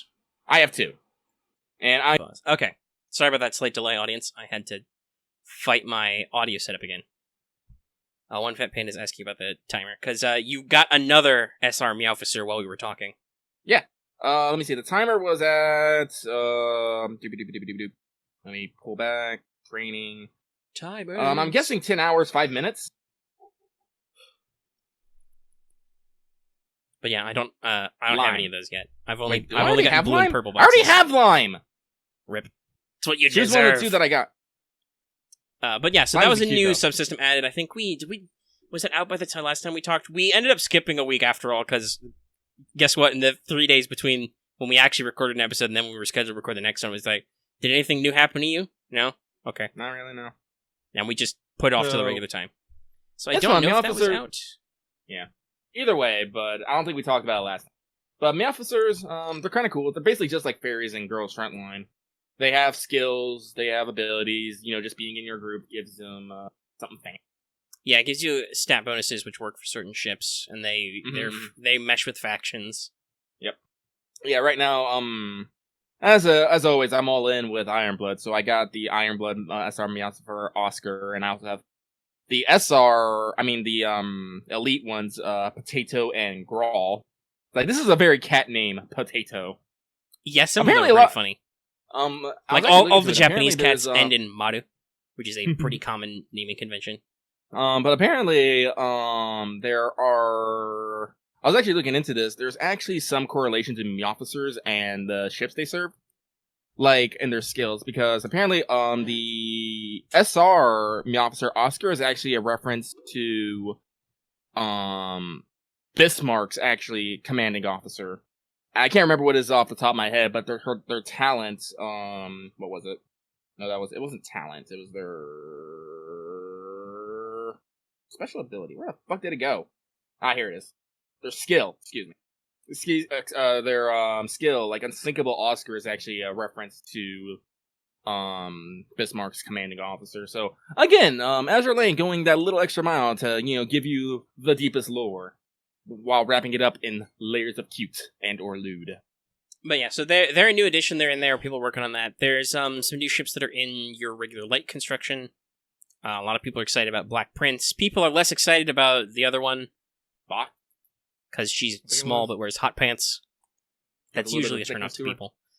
It's very funny seeing what obviously to other markets is probably in their demographic slice versus the people we know who play Azure Lane, lots of them are women who are like, no. Yeah, they trashed. aren't shy. They are not shy about voicing their opinions on what they think of characters at all. I haven't gotten any of the elites. It's killing me right now. I don't have a Temeraire or any of the other purples. I did get an Essex, and I've gotten a couple of Taihos. Taiho, the infamous super thirsty queen. Yeah, I thought Akagi had that super thirst. Excuse me, I need an Akagi versus Taiho showdown. Yeah, there will be no survivors. I remember this from, I think, sometime last year when we just started playing, because this event had just happened in Japan, basically, and Taiho was released. And there was a big explosion of fan art because, hoo boy, she does stuff. But otherwise, it's just, Sandy's Retrofit just came out, and there's a fun little match game. Azure Lane is always killing it with little mini-games. It's kind of fun to play a little match, which reminds me, I need to remember to do that today. I finally got Aurora. Yay! After all that hard work, so that's cool. I'm actually still working on that because I forget to do hard maps occasionally. Yeah, I know, it's a pain in the butt, but you got a long time. Like, I think you got another 3 or 4 days. I think maybe even longer. It might be until like 9/11. I think it is to the 11th. I'll double check that real quick. That's a slightly unfortunate date, but yeah, it's really long. You have big periods of time to do these. Was there anything else that was? Oh, and in Chinese, I think they've hinted at the first Italian ships. They've shown some thighs and some red, white, green. What did they call the Italians? I forgot. I don't remember. It was in the English Italian translation. Navy. They have Panda's here. He'll remember for us. And like as soon as you said that, Panda started typing Sardinian. Yeah, I think that's right. We talked about that. They were said to be the Sardinians or the Sardinian fleet or something. But yeah, so they're previewing that they're gonna drop that new faction soon. And it's probably gonna be a big event like they did with the Vigia and the Yeah, we may or may not get that right away. Yeah, there it is. Sardinia ships. Sardinia. Because that was King George's ability, I think, is like, fuck you, Axis. But yeah, so that's probably going to be a big deal. We may or may not get that right away. That's part of our eternal curse with Azure Lane, which is like, sometimes we get brand new events right away, and sometimes that sucks a little bit. But other times, we've got a schedule, so I don't know. We'll see. I don't know. But also, after we mentioned it as a thing they hadn't done yet, Girls Frontline finally announced they did their roadmap for the next week. They're like, okay, next month, neural upgrades are coming. It's going to happen. You can vote for which one of the 2 and 3 stars it applies to, which I don't think they've started yet, but they've just announced that it's coming. So yeah. The neural upgrade option will be active soon, and they're going to let you know what lower rarity, less unique dolls will be accessible to that, which would be cool. Neural upgrade is supposed to be kind of like the retrofit option for Girls Frontline. It gives you a different art, and it can change your abilities and stats to kind of keep older units up with newer stuff. They also announced that they're going to be releasing... they didn't announce that she's P90, but they showed P90's art as new... I'm excited for that. New 5-star doll coming. I'm like, yes! I've been waiting for this. That's some old school Persona 3 memes right there. Mash that all out attack button. But yeah, so I'm excited for future content for Girls Frontline, but right now it's a points ladder event, so it's real cruise control. Oh, hey, I've spent a whole shitload of tokens. I've given a whole shitload of gifts. I've spent some energy. Go me, going through my points. Yep. I'll get down to the last 3 days, and I'll realize I'm 200 points short, and then I'll bust my ass, and I'll get there. It'll be fine. Oh, well, oops, broke my sword. And I still have 5 guys. Well, I guess I'm just gonna have to beat him to death with a broken sword! Yes, I can! If you're, wait. I don't think you can actually be. That's one of the... Let's talk 3 houses. Let's just move into 3 houses unless we want to talk about gacha stuff. I really don't have to anything. Okay, because I was going to briefly mention the new Pokemon Masters game and be like, people are talking about that, but I don't think we're doing anything with that because we don't have time. And as much as I said that Pokemon character designs are the big thirst, I'm not... Whatever, just give me Sword and Shield, I'll be fine. I don't need Pokemon gacha. And I'm going to retweet that Carmilla. But yeah, so, to switch. You're really quiet. Oh wait, there. I have a convoy. I can just pull something out. Yes, that's a fun thing about Byleth is you have access to the convoy all the time. Pull out your spares. So, 3 houses. The Fire Emblem sensation sweeping the nation. Lucky has apparently already beat it, despite the fact that he got his copy later. Yeah. Lunatic, madman. I'm still working on mine. I'm on but I'm not stopping. I don't freaking know I don't remember what chapter I'm on. Is it 15? 16? I don't know. I think I'm getting close to the end because I'm running out of people to beat up. But yeah, so I'm on part 2, so I'm post time skip. I know most of the big reveals. We can probably skip the spoilers just for the sake of I don't think it's a big deal yet.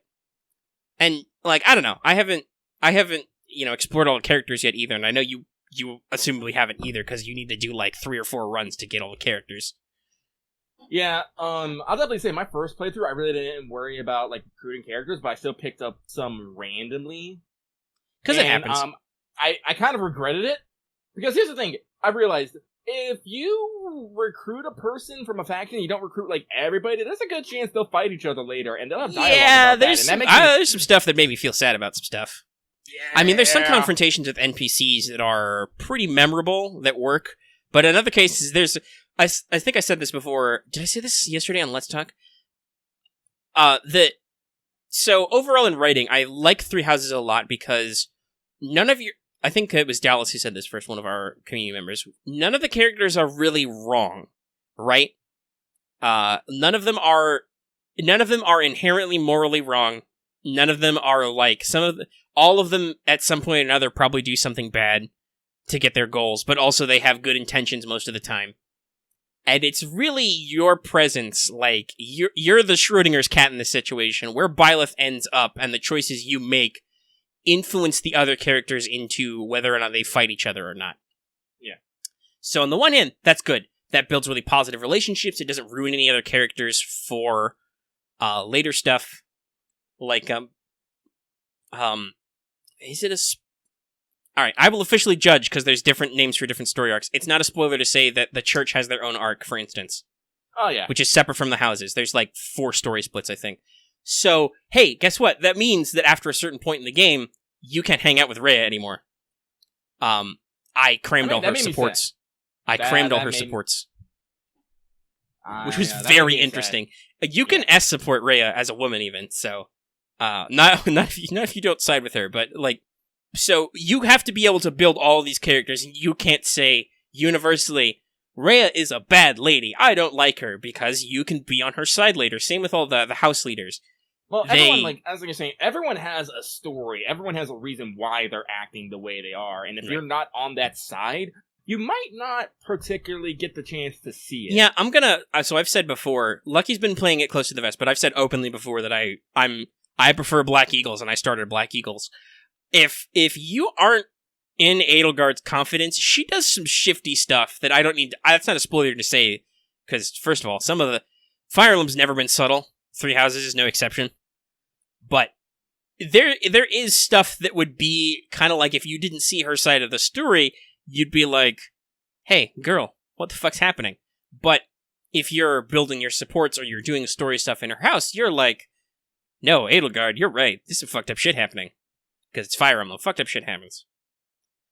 But the second point to that, though, I was going to say, was that because all of the characters are pretty well written, and none of them are written almost, except for a certain faction and or sub-faction, who I have not quite killed all of, but I have killed most of them.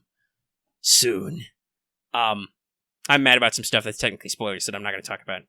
Mm-hmm. But like you should understand, and maybe I'll type it to the patrons later, because I think most of them have played it already. But at least with all of the characters like in the monastery who you meet all in the first part, and then you may end up fighting as part of the story split, most of them are okay people, and then you have to kill them later. And you don't feel good about yourself. There's some sad stuff. Alright, so the only reason I've been playing it close to the vest, I'll tell this right now, is because our community is all about Three Houses right now. They're super on board. You just barely mention it, and people start going into strategies and builds and stuff. I'm like, I don't need that in my life. Like, I just want to play this game the way I want to, and like, I want to do this. Like, but I can talk about. I'll show my hand here. So my first playthrough was Black Eagle. So hey, high five! Because like, honestly, like, I don't know. When I looked at them, I was like, Edelgard, you look like you're kind of on the level. And I was like, wait, no. But whatever, I'm committed now. Also, I wanted to be an axe queen, so I went with a girl who had an axe. And you chose correctly. Glory to my our first- great emperor. I think, yeah, as much as like Omega didn't actually go with his bow guy, but I mentioned on Twitter earlier, it was my first Three Houses twist. I have a deep aesthetic appreciation for the axe. I fucking love axes. Well, yeah, I love swords too, so I was all swords all the time. Yeah. I finally ranked it to be immortal one right now, so I can finally use my fucking magic and sword again.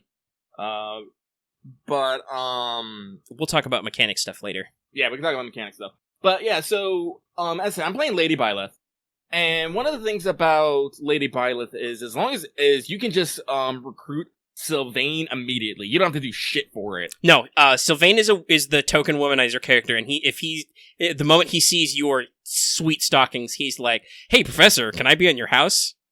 Let's be real. Lady Byleth has some really sweet stockings. I'm like, God. No, it's kind of. I know some people are like, "Ooh, let's fix that character design." Mostly, I'm just like, I'm kind of sad that Dude Byleth is kind of boring. Like, he's not as flashy. Lady Byleth has like the skirt, the stockings, shows a little bit of belly button. She power walks. Mm-hmm. I believe they both do the sweet your professor coat over the shoulders thing, so it's like a cape. Yeah, but and so also, basically, I think male Byleth also gets the weird circlet thing for Enlightened One, which probably is not a cool look. I don't that cool. But going back, I got Sylvain, and I hung out with him. I made him and Ferdinand be cavalry bros. Of course, because that's your. I think I've said this. We'll talk about this more with classes, but some characters you have to put them on a horse later because there's only mounted options for their master class. But you really do sometimes get a narrow reference, and if you start Black Eagles. Ferdinand's really your only default, I'm gonna ride a horse. Yeah. Which is not good, because Kanto is very important. Yeah, and I got Sylvain, and it's like, alright, you're pretty good. I'm kind of sad that Ferdinand and Sylvain don't have actually a support set together. No, they don't, which is sad, because they're the ones that are naturally gonna hang out. Yeah. But going back, so I'm gazing into the end, and I'm going to the part where, you fight Black Eagles, and literally by coincidence, I brought Sylvain to fight Felix, and then I figured out these guys had known each other since childhood and childhood friends, and they reminisced over that. It's all like, hey, do you always remember when I told you that, I kill you, that we kill each other? And it's all like, yeah, I guess that time is now. I'm sorry, but I'm gonna have to kill you first. And I'm just like, no! Yeah, by the way, I've on my current Black Eagles, I've got Felix on my team, because he loves swords, so... He does love swords, so you're lucky. I have another problem, which is, there's some childhood friend shit with Sylvain and Ingrid, which is just like, ooh. Oh, God, ooh, no, yeah, no, I just got that. I'm like, I'm so glad that they did not run into each other. Ooh. Jesus fucking Christ. Because like, oh, that's one thing that Three Houses doesn't do is, like I think we mentioned this before, you can't recruit people out in part 2. You don't get anybody new. You're locked in. Mm-hmm. Which shows by your old characters will change their faction banner to your new faction, like permanently. Which is different because in a lot of Fire Emblems, what you would do normally is like you would run up to Ingrid, say as Sylvain, and Sylvain would be like, "Yo, Ingrid, you're on the wrong fucking side." And normally in Fire Emblem, you're like, "Okay, cool, we'll switch sides. We'll be friends now." No, this is just like, well, I guess we're just gonna have to agree to disagree. Let's fight to the death. And it's to the death because Fire Emblem does the thing where, it slows down, the music kind of fades out, and it's just like, and this person's dead, and you're like, no! No, that was, some of the people with the Church of Ceres who you literally can't get is, that's a rough map. It's like, Flame, oh god! Especially after Flame has the fucking, I bet we can talk this out conversation, and then you're like, no, it turns out you can't talk this out. Why did you lie to me, Fire Emblem? But it's that great character building, which is like, they're doing what's best for them, but you're doing what's best for you, and it's just like Sylvain's line to Ingrid is, listen, I know you think this is crazy of me to leave my homeland. I believe in the future the professor is creating. And it's like, oh, Sylvain, on the one hand, that's real good for you to be like a stand-up bro, and because, like, I was under the impression that the world you believed in was Byleth's thighs, but Sylvain's actually a really good character when you get to know him. Most everybody is. See, here's the thing. I usually have two emotions with my Fire Emblem characters. Either one, I must protect them from all harm, Or 2, I need to suplex them into a pile of horse dung until they stop acting like a fucking idiot. Yeah, I constantly think about suplexing people also in Fire Emblem. I'm just like, I wish I could. Where's my ruler? We're in a feudal society. I'm your teacher. I could kick your ass. Because there are some people you need to beat some sense into. Like, one, like, immediately off the top of my fucking head, Hubert, it's all like, I might have to remove you. I'm all like, can I just, suplex you now? Sylvain that's okay. I like Hubert, though. I like Hubert, but at the same time, it's just he's less pessimistic. Especially in your high school years, before the 5-year time skip and everybody goes to college, so it's okay that you can marry them. But especially in your high school years when you're doing his support, he is a little too fucking tryhard. But then he grows up to be a literal fucking vampire.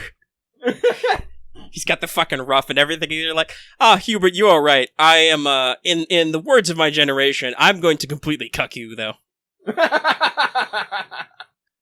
I am completely serious. It's like, I do appreciate that no one, and I literally mean no one, bullies Petra. I'm all like, if I swear to God, someone even just looks at her wrong, I'm ending your life. No, Petra's too much of a sweet cinnamon bun for people to mess with.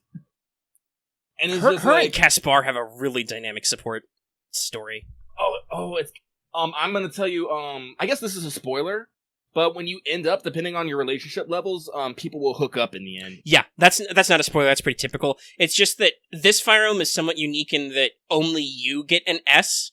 Yeah. Only you can guarantee you basically marry or partner up with somebody. Everybody else, it's more procedurally generated. You can check on it by checking who everybody's favorite person is. Yeah. So you can see where they're kind of going to end up. Some people have said that this biases those that have A+ supports, and it kind of does, because they obviously tend to generate more support points by spending more time, because you got to go through multiple steps. But you can control it a little. In my game, I think, let's see. That is kind of a concern that some people have noted, is that depending on the relationship, some of the A levels are all very romancy, and some of them are not. Oh, yeah. Like Dorothea, but that's her personal storyline, but Dorothea's, like, whole thing is usually pretty flirty with everybody. It's all like, she wants that good money, yo. Yeah, she's, her, do you have to do Ferdinand to get her complete backstory? I think you do. But it comes out in a couple, but I like her story arc too, but also she is the big gay energy, in addition to constantly propositioning dudes, but I think her character is at least written pretty openly because she's very flirty with all the girls too. Mm-hmm.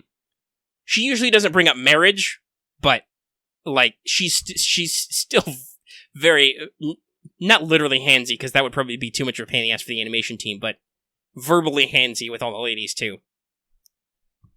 She's pretty flirty with Petra, for instance, and stuff.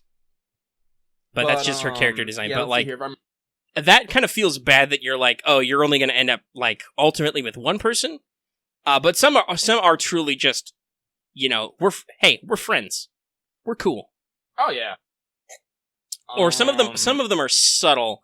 Like, I don't think I've seen a lot of A supports with Shamir that are very romantic.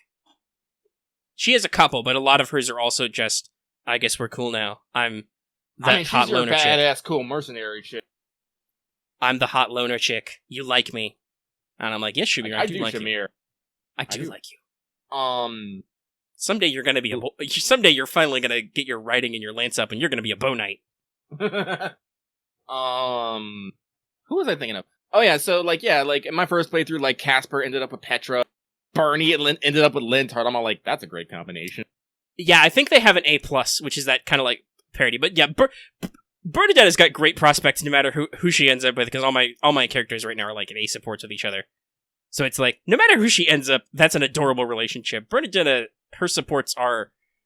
Well, first of all, I already said that she was my spirit animal last time. I will forever laugh that she literally passed out standing up while attacking to Hubert. I'm like, oh my fucking god. Yeah, her panic attacks.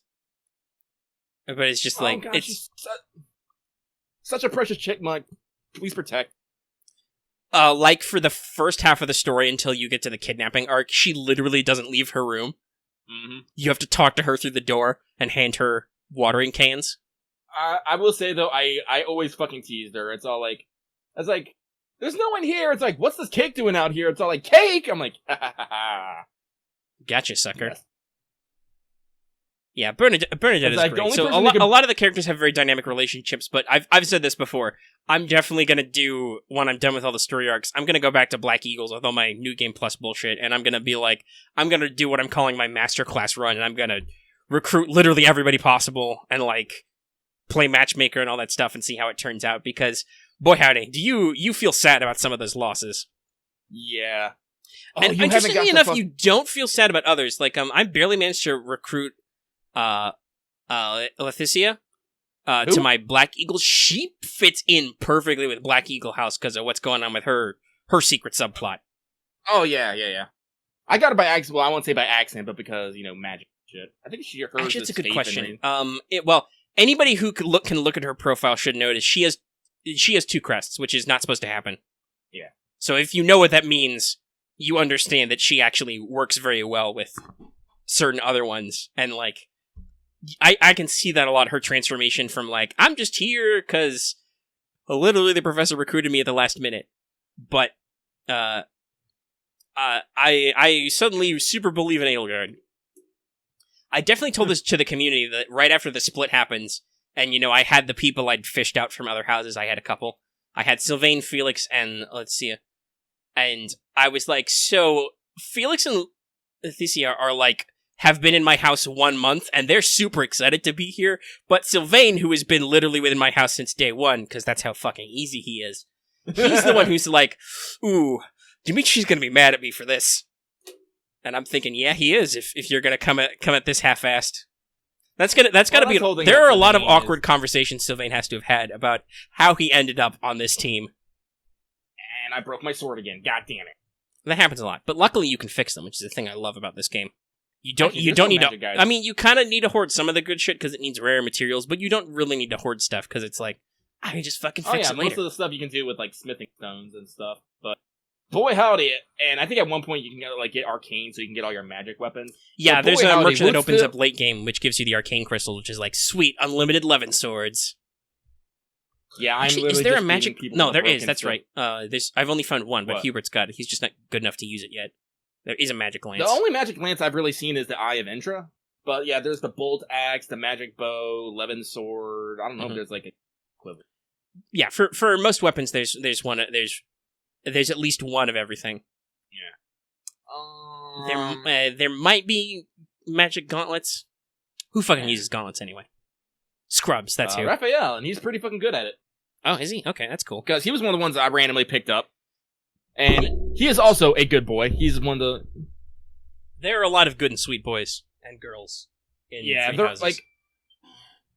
I think the only one that I can say that I don't necessarily like at the moment, but mostly because I haven't got into his story, is Felix. Yeah, Felix is... He definitely is he's that guy archetype. Yeah. But he does actually have some deeper connections with character. It's really interesting if you do actually end up with both him and Sylvain. You can build their friendship. Well, I will say right now, my second playthrough I'm doing is Blue Eagle. So I do have them together. This is why I hurt even more now that I've seen all these relationships that I wasn't aware of. That you completely fucked over. Yeah, I'm just all why? On the other hand, it's their fucking fault for trusting you, the weird professor who shouldn't be a professor. We can talk about setup stuff. I'm glad that the game calls out some of the setup weirdness. Everybody is who the fuck is this kid? Because you're first of all, your age is unknown. That's literally a mystery. Nobody's sure exactly how old you are. There are illusions, though. But, and Rhea has a very strong opinions on who you are, and is super interested in you. So much so that she's yo, this kid's a professor now. And you're I'm barely older than my students. Here, have the sweet sword. Do all this cool stuff for me. Coffin. Hey. Oh, you found a sword in a coffin? Keep it. I'm okay. I guess I did unlock its true powers, which you think is cool, but okay. And they're I was do I have a bonus affinity in faith magic because the goddess is talking to me in my brain? Spoilers, yes, you do. Right now, it's it is my truest wish that I need Because apparently you can, there's a certain point in the game where you can bequeath your ring to somebody, and Brain Goddess is one of those options. I'm just like, how does this work? How does that work? I didn't choose it. I'll have to do a save just to see what happens. But yeah, there's some ring symbolism and stuff you got in there. It's fun. You get your relationship with your dad, which is weird and standoffish, but also works. He's concerned about you. He's a good dad. He tries. But it's really weird that these people trust you, especially after your moment where you go Super Saiyan. You really do go Super Saiyan. Well, honestly, to be fair, you go Super Saiyan and you literally cut open time and space, and people are like, okay. That's when you reveal, BT Dubs, time and space are my bitch. So I control time and space. Fuck you. So, I guess people are like, yeah, no, I'm gonna trust that person because they can I will probably utterly job to them. This is why it is my personal glee when people say it's like I have a little bit of a bone to pick with Catherine because of one particular line. It's like right after the monastery mission, she's like, don't talk to me, I'll fucking cut you down. And I'm like, fucking try it. And she's all like, whoa, lighten up. I was all like, yeah, I've taken great personal pride out of, in all maps where she shows up, personally trashing Catherine. Yeah. Like, I know some people like her, and I'm sure she's fun, and she has a great character design, because she's tanned and blonde, but also she's kind of the jock of the monastery. And you are like, no ma'am, we are not doing these outdated stereotypes. I can do magic, and also I can kick your ass. My level 26 Byleth is literally S+ in sword right now. Yeah, you're good. You do sword good. I do sword good. As I said, again, the Fire Emblem has a new game plus system where you can use renown to buy up stuff. I basically bought up my sword to, I think it was like B, because that's where I was in my previous game. And then I'm just like, all right, now. I personally hope that's not too expensive, because I keep looking at... it's five. I know here's the interesting thing. It's 500 per level, but here's the thing. You can do that purchase anyway. So if you, like, spend, like, a little bit just getting up the first couple levels, you can, like, then buy up the remaining at 500 each. Like as I said, interesting. Okay. So it's an open-ended new game plus option. Yeah. That's better. Okay, that makes me less concerned, because I'm like, guys, I don't have a lot of renown left. I'm spending a lot on these fucking statues. You also do get a little renown bonus, too, so it helps. Because, like, the first thing one of the things is immediately, like, what I immediately did is I bought back, all my professor levels. Oh, I'm gonna, because that's the big crux of the front half of the game is when your professor level is low, you can't do shit. Like, nope. you get 2 sessions, so you better have a meal and maybe invite somebody to tea, and that's, or do some training, and that's it. And your Byleth skill levels are important because it's your stats and skills that influence recruiting other people. Yeah. So it's super hard to do in your first run ever because you can't be good at literally everything. It's hard. I think I'm like as I said, like, I'm probably not, like, as I do my initial playthroughs, I'm not going to worry about recruiting so much as I am trying to get just Byleth to be the true goddess that she apparently is, or is supposed to be. Or something. It's a little open-ended. If I could get Rhea to spill the fucking beans, which I'm sure will happen in some storyline where she explains her shit.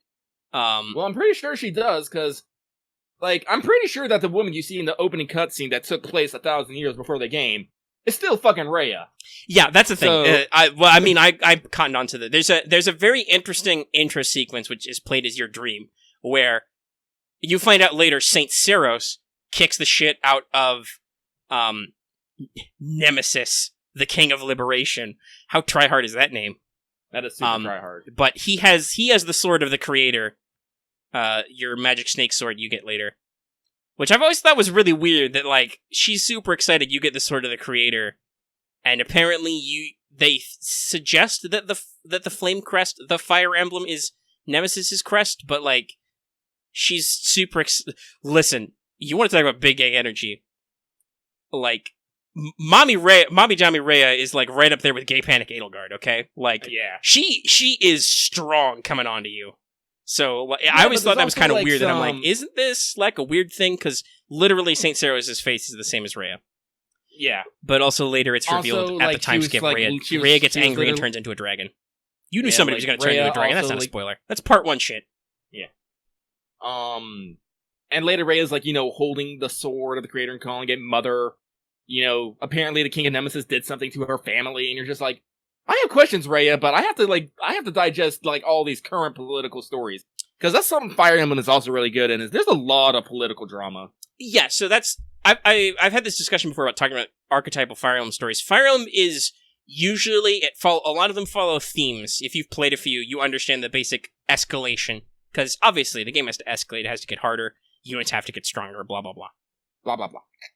So usually you start with bandits and petty noble squabbles, like a township or a single castle will have some kind of shenanigans going on.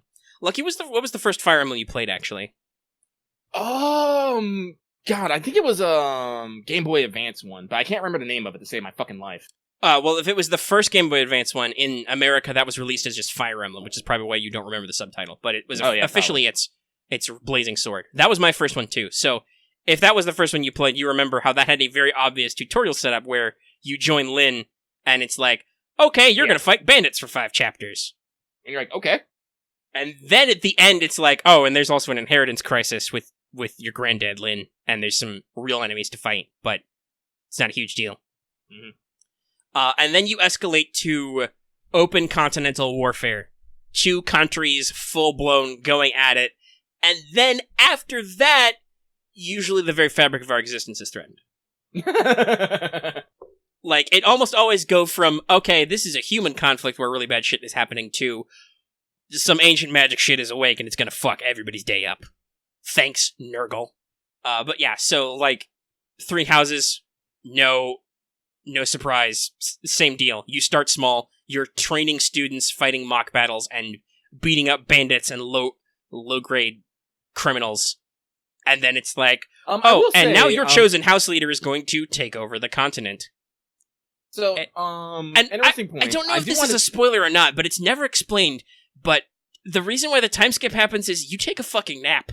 You take a big nap. You literally take the big sleep for 5 years, and you just wake the fuck up, stumble back into the monastery, and Edelgard, at least in my room, was like, where the fuck were you? I'm like, I was asleep. And she's like, no, seriously, where the fuck you were? I'm like, seriously, I the fuck was asleep. And then we moved on. And I'm like, okay. By the way, everybody got hot now, except you. Which is another weird thing. Your character design doesn't change at all in the time skip. Which I was like, No, as I said, I think that reckons to other tropes they've played.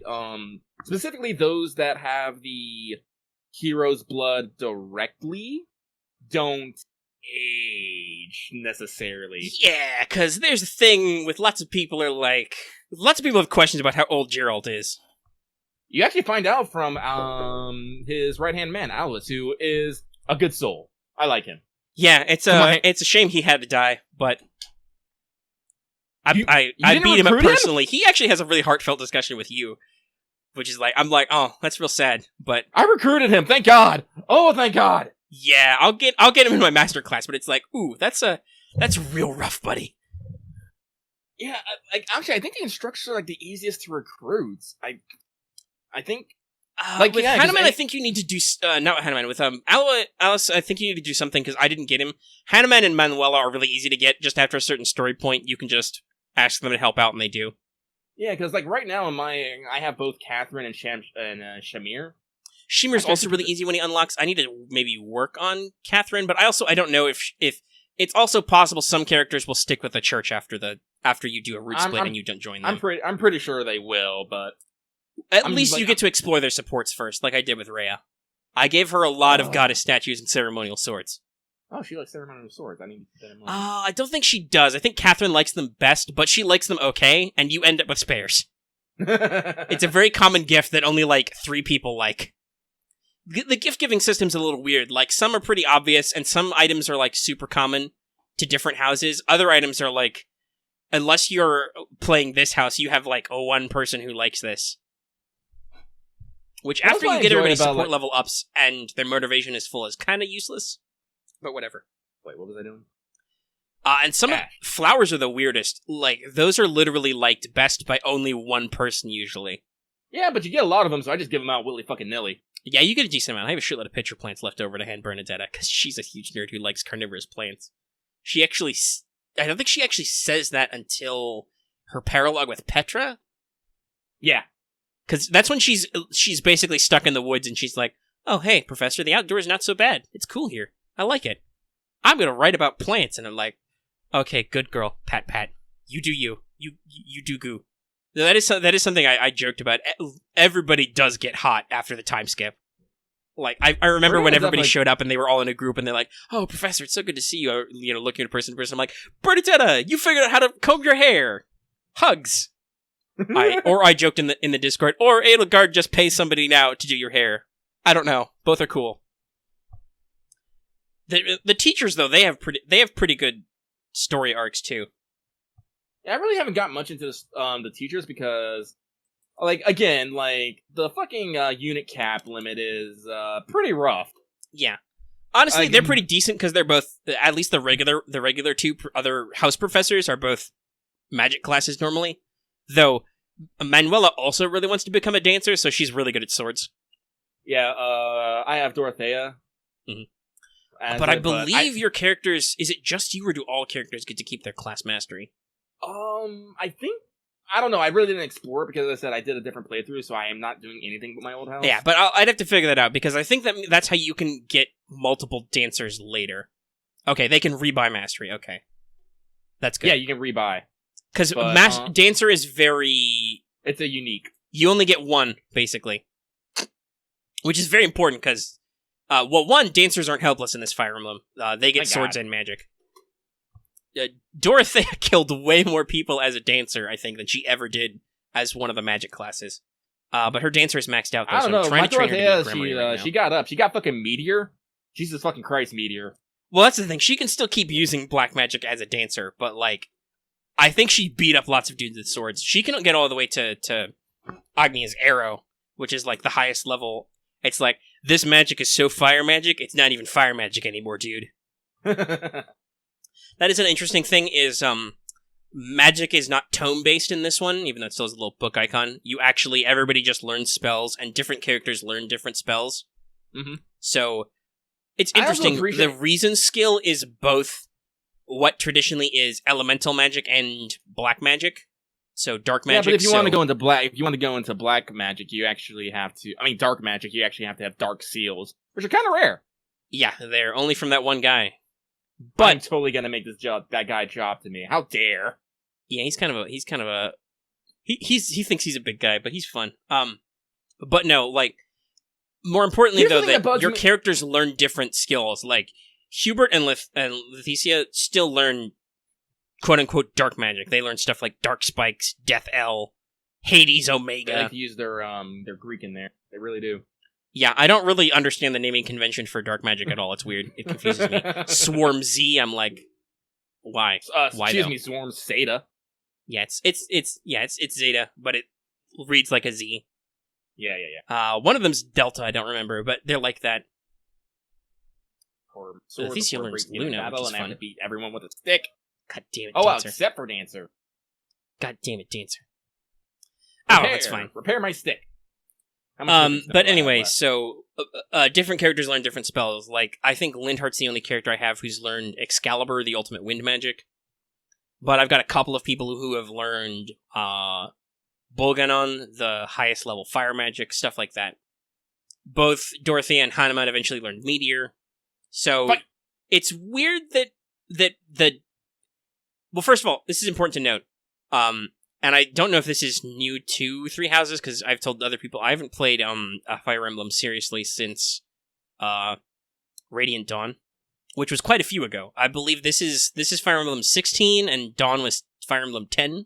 So I full-blown skipped several entries in there, but in Three Houses, I guess we'll talk a little bit about mechanics now. There's no weapon triangle. You can learn passive skills for the weapons which kind of recreate it, but it's not intrinsic. You will not automatically beat a sword guy if you have a lance. You can just learn Swordbreaker later. I also appreciate the fact that magic just recharges. That's the other thing. When I mentioned earlier that magic isn't tone-based, magic is not an item. It's something intrinsic the characters learn and can get better at, and some classes have special abilities, which is like, white magic uses plus 10 or plus 5. Black magic uses right now, my Linhardt is a fucking bishop, and he can literally heal me from half a mop away. Yeah, Like, Linhardt's the Jesus only fucking character who learned white magic so far I found who knows physic, which I use all the time because he can heal across the fucking map. Christ. Love that kid. That's like when I did the final map on Black Eagles, I got a little full of myself and I decided to make my Lady Violet the 1v1 the entire fucking map. And she was almost successful on doing it, but I just had to have Linhardt stand like basically at the beginning and heal her when she was because fucking golems like to there's these because this game has like these giant enemies. Yeah, this game has monsters, which some Fire Emblems have had in the past, but in these they have very specific mechanics. Yeah, multiple HP bars. They take up 4 spaces. They're big boys. They have a barrier you have to break, and that maybe take a while. And they have and with the battalion mechanics, they can just throw down damage on you without you counterattacking. And these golems would have these long range magic lances that would do damage. I'm all like, stop fucking running from me! I need to beat you with an axe. And so Linhardt, because my Byleth was like literally invincible against everything except those golems. Like even the fucking I can't remember if it was the Watchful one or the Wrathful one. Like, was pretty much useless against it, but those fucking golems, just for some odd reason, could just magic lance me down. I'm like, God fucking damn. It's probably because I'm guessing axe classes didn't give you good res growth. Probably not. Like, Byleth was running as a Fortress Knight at the moment. Yeah, that's a big deal. Is that while they do get better res, like for instance, before she got her 2 frickin' custom classes. Well, I guess 3, but she learns Lord early. But my Edelgard gets Armored 2 Lord. custom classes. She gets both Armored Lord and then Emperor later, if you're doing her route. But I was training her to be an Armored Knight and a Fortress Knight before. So her res does get up there for some of it. And actually, I really want to do a run where instead I teach her magic sooner. Because she's got like hidden potential in black magic and stuff. And I'm just like, ooh, that'd be fun. But now I'm too deep in axes. But in general, that's a thing that magic classes are supposed to be good at. I think that's how Warlock is even advertised. Good against enemies with high physical defense. So, like, that's a traditional thing is if you run into an armored enemy, hit him with magic or hit him with an anti-armor weapon. Sure, I don't know. Actually, what is skill? Great. So I bet if you were doing armored builds, you were probably lower res growth. The growth is also partially randomized, so Fire Emblem's that's a weird thing. But like I said, I was also grossly over leveled. I think I was like almost level 60. I was definitely in the 50s. I think 60 is the cap, which is like 20 more than it usually is. But yeah, so there's a lot of. I want to say I've been thinking about this for a long time, and I think I understand why Three Houses is the way it is for a lot of stuff. It's. I think it's because this is Nintendo trying to, and it's succeeding, because they've got, it's one of the best-selling games, like, ever. One of the best-selling, biggest Fire Emblems, and one of the best Switch games. I think Nintendo was trying to bring Fire Emblem to a bigger audience. They were trying to not only invite people who maybe hadn't been happy with the last couple of entries, because I know that that's been contentious. Like, I'm gonna tell you right now, like, I was very leery of Fire Emblem just because of Fire Emblem Fates. Like, I was so mad. Yeah, so like, I've heard that from the sidelines, that some of the most recent Fire Emblems have been contentious.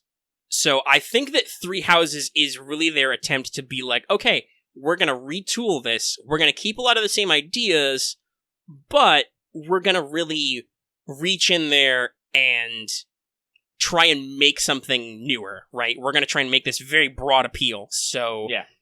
They lose a lot of the class triangle calculus. Classes are... Anybody can become any class, anybody can learn any skill, anybody can use any weapon they have a skill for. Magic is locked to certain classes, which I don't like. I will say that not everyone can become any class, because there are definitely people who are locked out of classes. Like, not everyone can become a paladin knight, not everyone can become a hero, not everyone can become a war master. Like, different people can... So, there are some exceptions. Some classes are gender locked. Some of that, I think, is modeling. Because, hey, guess what? The costumes for the punch-based classes are not very lady-friendly. There's some bare pecs in there, which would mean they'd have to make a new model, which is not okay. And also, the Gremory design is only ladies can become masters of both classes of magic. Yeah. They can become the Gremory. So which is very floofy, and that makes sense because of what the origin of the name is. But traditionally, only girls can become Pegasus Knights. But in general, if you look at your class list, all the classes you see, you can qualify for and get eventually. And you may end up in weird places because, hey, guess what? If you aren't a girl and you do magic, you're gonna have to get in a fucking horse, son. Yeah, if you want a master class. Or Holy Knight. Yeah, you gotta become a Dark Knight or Holy Knight, bro. Well, either way, even if you don't do magic, you still need to learn the magic because you need like faith, like B, I think, to get to the master class. Another alternative is if you specifically do swords and you do black magic, you can learn to be a mortal one and become a samurai wizard. Mortal Savant. Yeah, Mortal Savant. Is the hero an advanced or master class? I can't remember. Hero. This confuses me, but hero is, I think, advanced because mercenary is intermediate. And for some, it's weird. There are some weird decisions. Because hero is advanced. Yeah, it might be advanced. Son of a bitch. Hero is male only, which confuses some people. Yeah, I think War Master is also male only. Yeah, that's because War Master, I think, requires you to have done like pugilism and stuff. It's also a punchman class. It's a axe and it's axe and punch. It's what Caspar will inevitably turn into. He liked to punch and also to axe. Real far, I wasn't concerned. I was like, Caspar, put on some fucking armor. God damn, you stop running into battle so much. Jesus. But he likes to punch, boss. That's why he gets his ass kicked. That was his whole story between Linhardt and Caspar. He does get his... That's a lot of his support stories, is he gets his ass kicked a bit. Like, his support with... I think he can't go to B level with Shamir until the time skip, and then the first thing at their B level is he tries to basically take the bullet for Shamir, and Shamir's like, hey, dude, don't do that shit, okay? It's cool you want to protect your friends, don't be a dumbass and die for me. Thanks. They're actually kind of sweet together, but still, a lot of these characters, like I said, if you can get into their support conversations, have very interesting and deep story. I, at some point, will have to actually recruit Hilda, because I'll probably have to do that when I finally do Golden Deer, because her character is interesting. You literally can't recruit her into your team, like, before a certain point. Like, you cannot give her gifts or return her lost items, even. Like, she literally doesn't talk to you until past a certain point in the story, and that's after the route split, so if you do certain routes, you literally cannot recruit her. That's okay, I killed her ass. She's fucking dodging my fucking Edelgard crit. You're gonna double tap my Edelgard? I went back in time and I slapped your shit. Yeah, Hilda surprisingly brings big axe energy. I was like, what? There's a couple of chicks who have, that's another, I think she's in Blue Lions, but Annette is normally a magic class. Yeah, but apparently her custom relic weapon is an axe. So she also has the big axe energy. There's a lot of chicks with axes in this game. Again, I love honestly, I said I 1v1 a fucking giant dragon with nothing but a fucking silver plus axe, so that's a solid axe. Solid axe. But yeah, so I think in general the game is so freeform. Well, that's your problem, not ours. I know some people have kind of. I know some people have said that they don't necessarily like the high school name, the high school themes to Three Houses, but they kind of go away. But I think that's also to make it more approachable, right? Like, when you're early, you have this whole setup, which is like, okay, let's, you have free time to spend with your students and stuff, And it makes the stakes lower so they can escalate, but it also makes it kind of approachable. It gives you the opportunity to teach. Being a professor, as opposed to, like, a tactician, means that you have an excuse to, like, shape everybody's growth very specific ways, as opposed to normally how Fire Emblem did stuff classically for the longest time is people are just classes, and that's just how you deal with it. Mm-hmm. This character is just a spear lady who becomes a tier 2 spear lady, and who might become, if they have a third tier spear lady. Ta-da! I know some people are like, yo, where's my halberdier? There's only soldier in this game. There's no higher level lance classes who aren't armored or mounted. Like, if you want to build a lancer, you have to be a cavalry unit and dismount. On the other hand, horse mages and horse archers do return, which is always fun.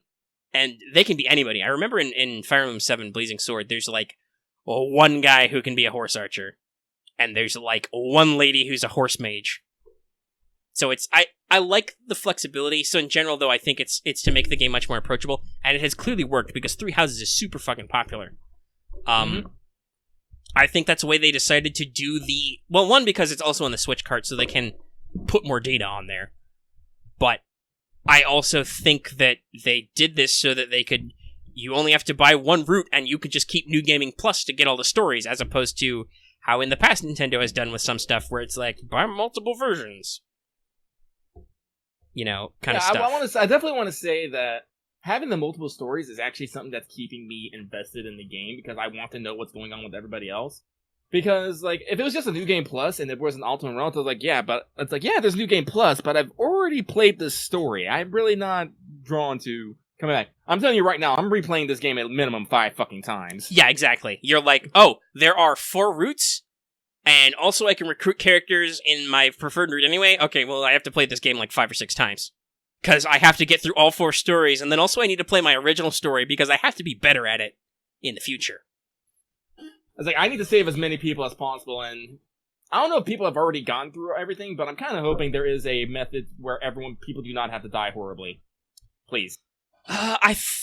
Some characters might, but I don't know. There's also some stuff where there's like storyline decisions where certain characters don't die. Like, alright, I will phrase this as a discussion. Do you think it's a spoiler to talk about how in the different routes you might fight other house leaders?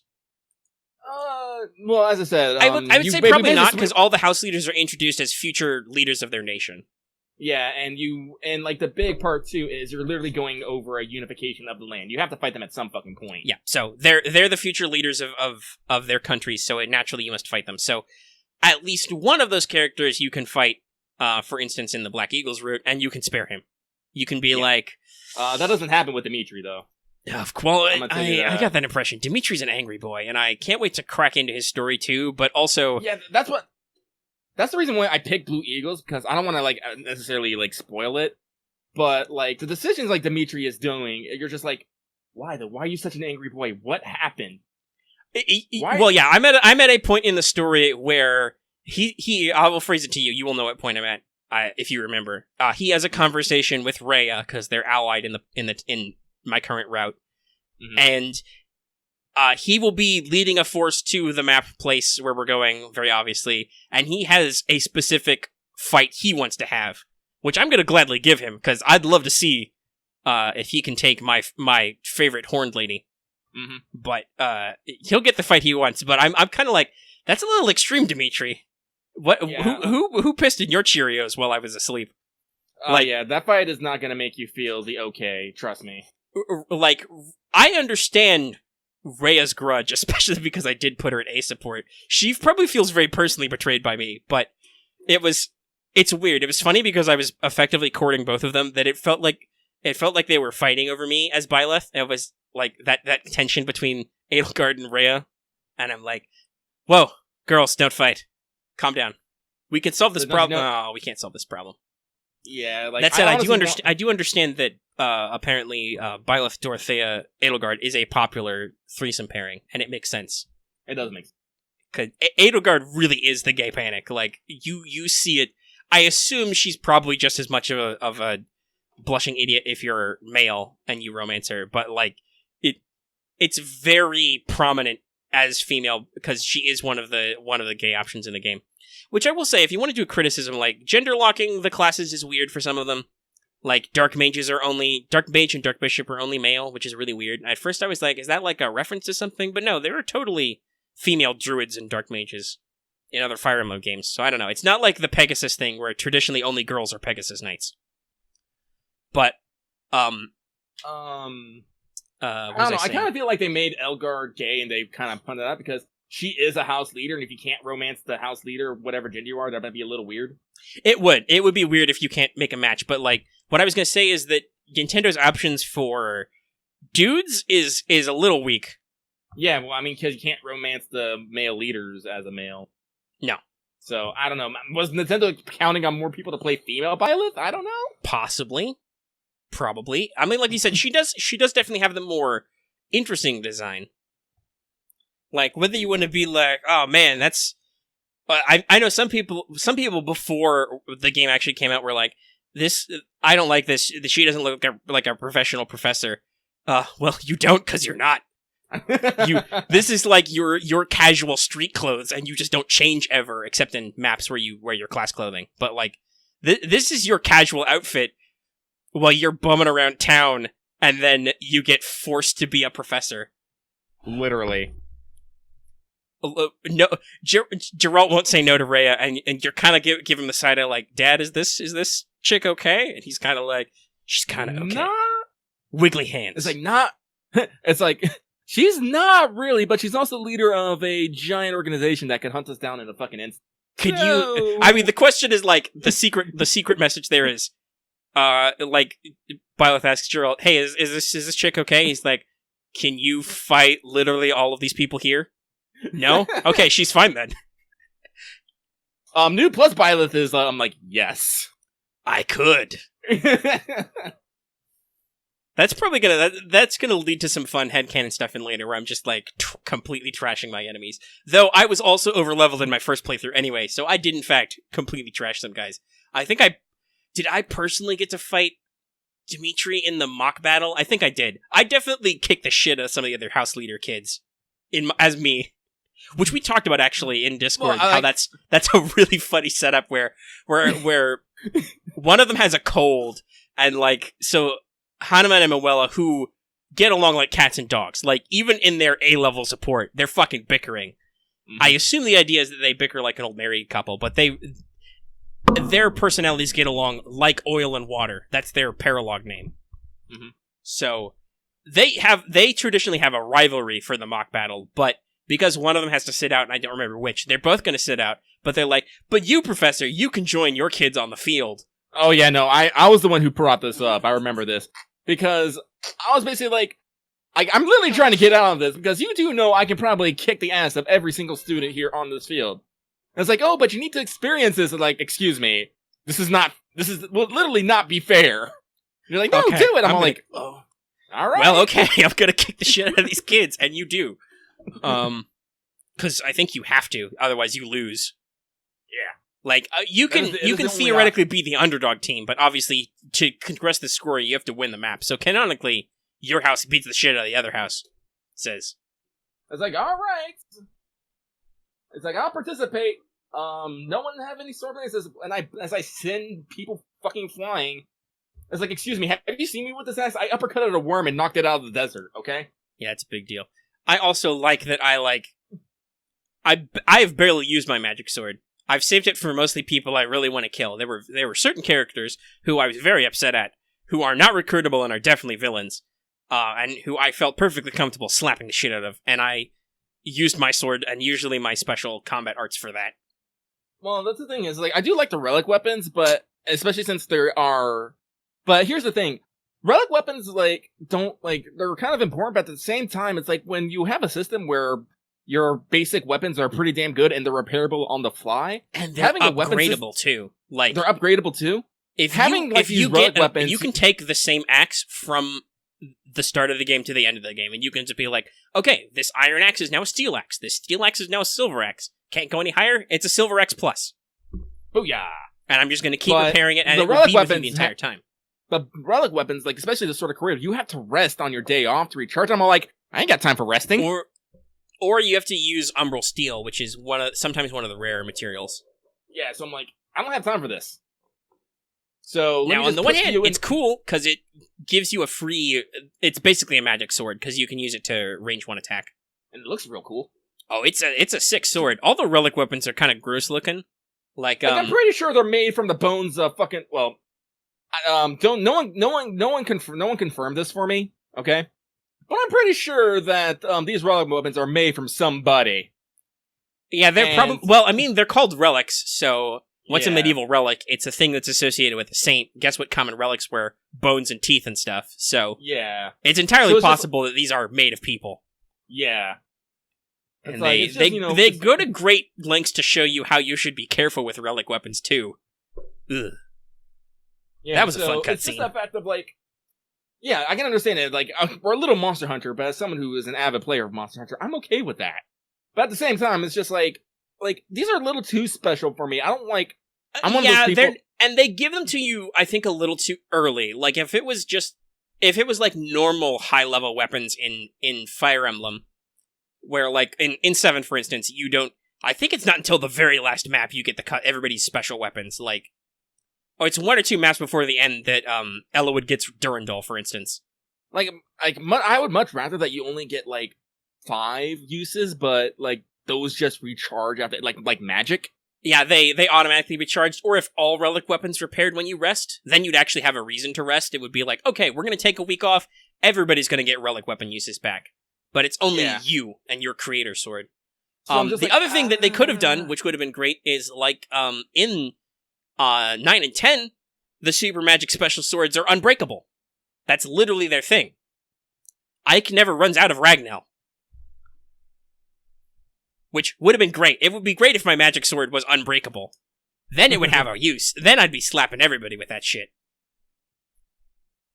Now, in this case, I've only slapped like 2 people so far.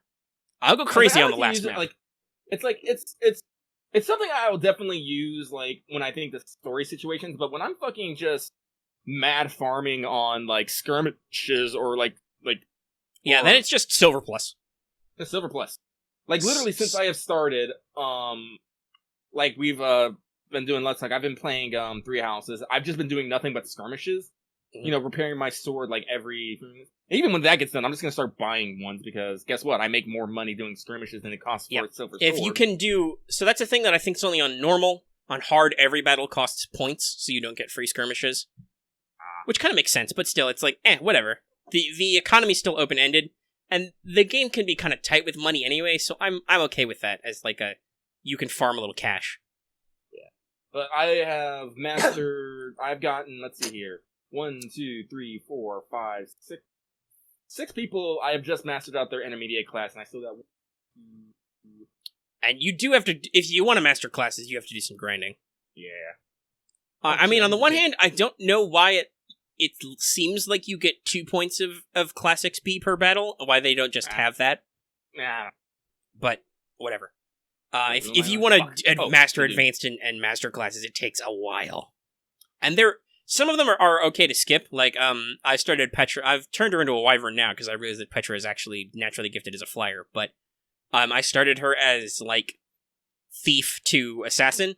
The thief mastery ability is you get to keep steel all the time. I was like, I don't fucking care. Like, here's the thing. This is the thing. Like, I don't know. Is there, like, if you can, like, most enemies will drop the item you could steal if you just fucking kill them.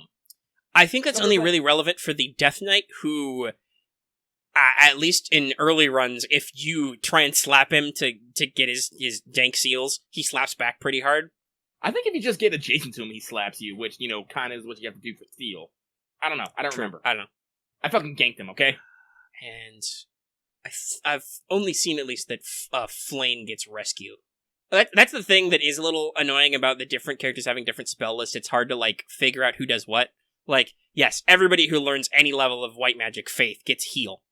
But only some of them get physic, only some of them get,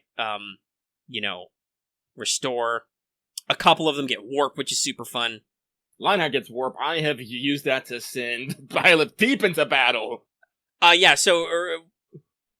great. Also, well, she's already a bow knight. Maybe I'll make her a holy knight instead, too. Who knows? That'd be so goddamn fucking hilarious. Yeah, that's weird. Some characters are bad at magic, but they have unlocked potential. Well, here's the thing. Usually once you get the unlocked potential, their weakness becomes a strength. Yeah. But it's weird that you have to work on it. Like, Felix, actually. He wants to be a mortal savant. Like, he even approached me in class and was like, yo, professor, should I switch to swords and magic so I can do better? And I'm like, fuck yeah, you should, dude. High five. Swords forever. But, like, he did that where he flipped, but it was still, there was a lot of work I had to do to, like, whittle him through that. Oh, hey, I'm at Authority S now. That's another thing that I do like, that while characters are technically freeform, they do have preferences and strengths and weaknesses, obviously. Mm-hmm.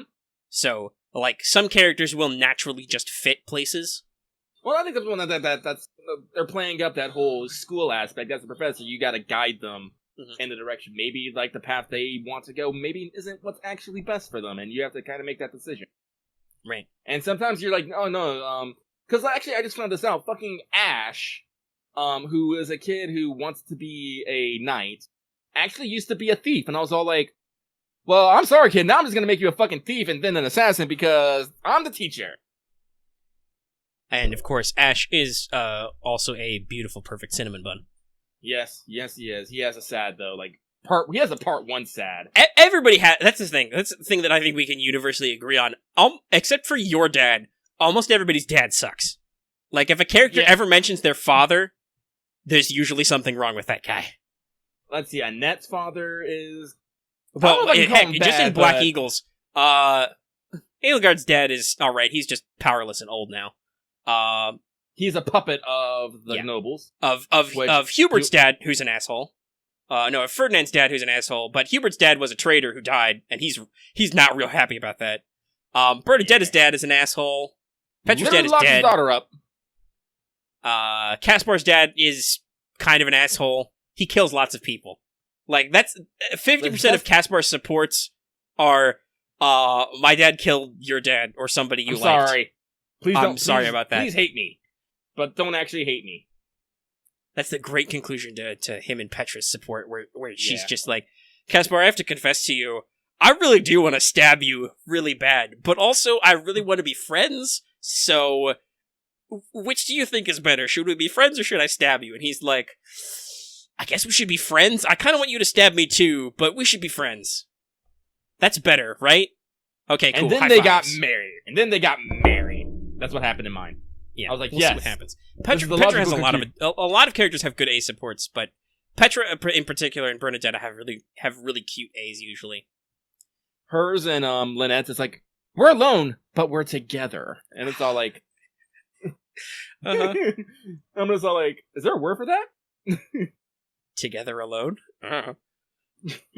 Bernadetta has weird meshes with characters. Like, her Hubert's response is pretty funny, where he eventually, like, puts a cute flower pin on, and he's just like... Well, Hubert, like, isn't necessarily a bad guy, but he's definitely one of those people who is not afraid to get their hands dirty and willingly he's do so. Edelgard's consigliere. He's like, if Edelgard needs this person to get the fuck out of the way, I will get them the fuck out of the way before she even realizes she needs them to get the fuck out of the way. Like, oh, he's such a tryhard. His post-time skip, one of his post-time skip unit lines is, oh, cut a bloody path. I'm like, oh my god, Hubert, calm down. I knew you when you were like 17, you nerd. Everybody gets hot and everybody gets serious post-time skip. Like, Dorothea's lines for, like, battle and victory are all shit like, there's only thorns left on this rose. Like, I feel kind of sad for Dorothea, because she got in this just to find a good husband after she realized she couldn't be an opera star forever. And, like, I sucked her into a fucking revolution. And I'm like, I'm sorry, kid, but also, you're hot, and you think I'm hot, so you're here forever. She also really does get along well with Edelgard, which is interesting.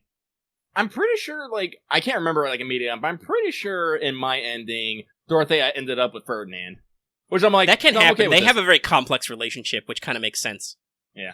But he spills, like, she thinks that Ferdinand's an asshole the whole time until, like, they're A+, where Ferdinand realizes, actually, no, I wasn't an asshole. I was just a huge nerd as a kid. And she's like, aw, that's adorable. Ferdinand also has a really fun relationship with Manuela. Ferdinand really is a giant nerd. Like, he's one of those characters that's like, he's horses and lances, except when he immediately wants to jump into axes and armor to keep up with Edelgard.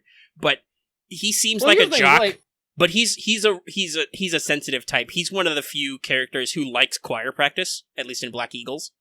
Well, here's the thing about Ferdinand. Ferdinand is big mood noble, but he's one of those big mood nobles where it's not the actual toxic kind of noble. It's like, no, we must No, he really is noblesse oblige. Yeah, he's like, no, we're nobles.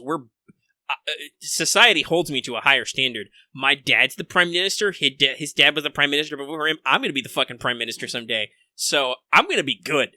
Yeah. I'm not going to be a footnote. Which is actually a conversation he has with you. Arrogant. He makes him arrogant and, what's the word I want to use? Well, it definitely makes him arrogant, but, it's like a good-natured arrogance. He wants everyone to be better. He wants everyone to be at a higher standard. He wants everyone to do their best. Because, that's how he thinks. Despite his complex, he's not as good as Edelgard, and he gets over it. That's okay. That's his positive character growth. Is Edelgard will always be better than him at stuff, but she's like, but that's okay, bro. Like, you keep pushing and you push me to be better. And maybe there's some sexual tension here if I wasn't really, really gay for the professor. Yeah. Yeah, I'm sorry. I feel a little sad for Hubert because he's the only one who I mean, it's obvious to everybody, but he's I think so far the only character who has come out and said explicitly, "No, Edelgard, I also love you, but I wasn't gonna tell you about it because that's my thing. Just because I do feel really strongly about you doesn't mean like I'm trying to be in a relationship. I'm just gonna like look out for you and take care of you and stuff. I'll friend zone myself." And Edelgard is quite shocked. She's like, "Oh, what the fuck did you say?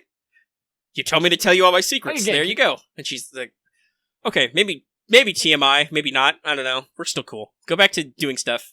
Their relationship is really funny because, like, whenever I at least, because I'm sure you did too, but whenever the option to sass appeared, I sass. I'm spicy. I'm spicy. Depended. Like, it honestly depended. Like, I never sassed Rhea. That's true. You don't want to sass Rhea.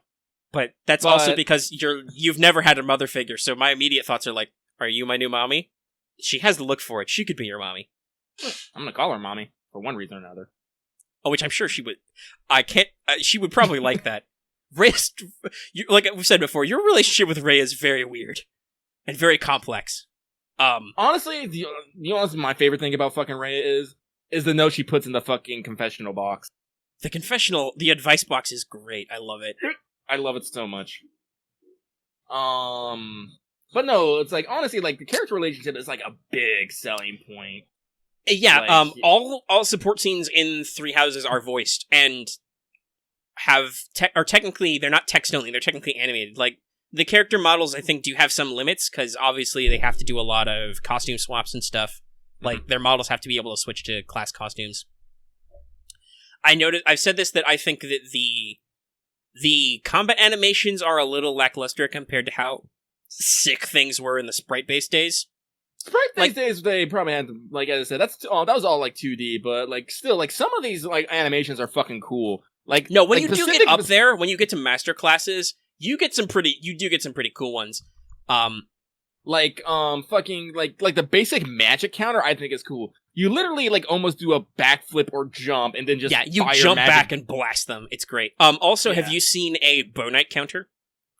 No, I have not. The horse leaps back, the archer leaps off the saddle of the horse, shoots down, and lands on the horse. I'll say, yeah, but, like, some of the other ones are, like, they're definitely, like, kind of, like...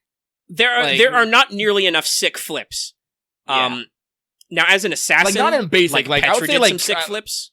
Like, critical and counter animations, they're all, like, most of them are pretty fucking sick, but your basic animations, they're basic. Yeah, they're very weak. Also, it's only at the higher levels, I think, some of the criticals get really good. Like a lot of your lower level archer crits are just, I'm gonna spin around and my shot's gonna glow. Because we can spin the arrow, but we can't spin the arrow in this animation. I don't know, it's like, they could do a little bit more. Magic criticals are also usually a little weird, because nothing... They do a little spin. Yeah, nothing happens until they do the actual thing. The magic animations, though, are usually pretty good. If I remember right, the Enlightened one's critical is actually pretty cool. She, like, does, like, a fucking, slash, and then fucking, like, does, like, magic palm. I thought that was pretty cool. Yeah, there is... if you're using certain spells, some effects work better. Like, if you're using Thoron, which is a beam, some of the animations totally Kamehameha some guys. Which is cool. But, like, others, it's not as flashy. Some of the horse ones are pretty weak until higher levels.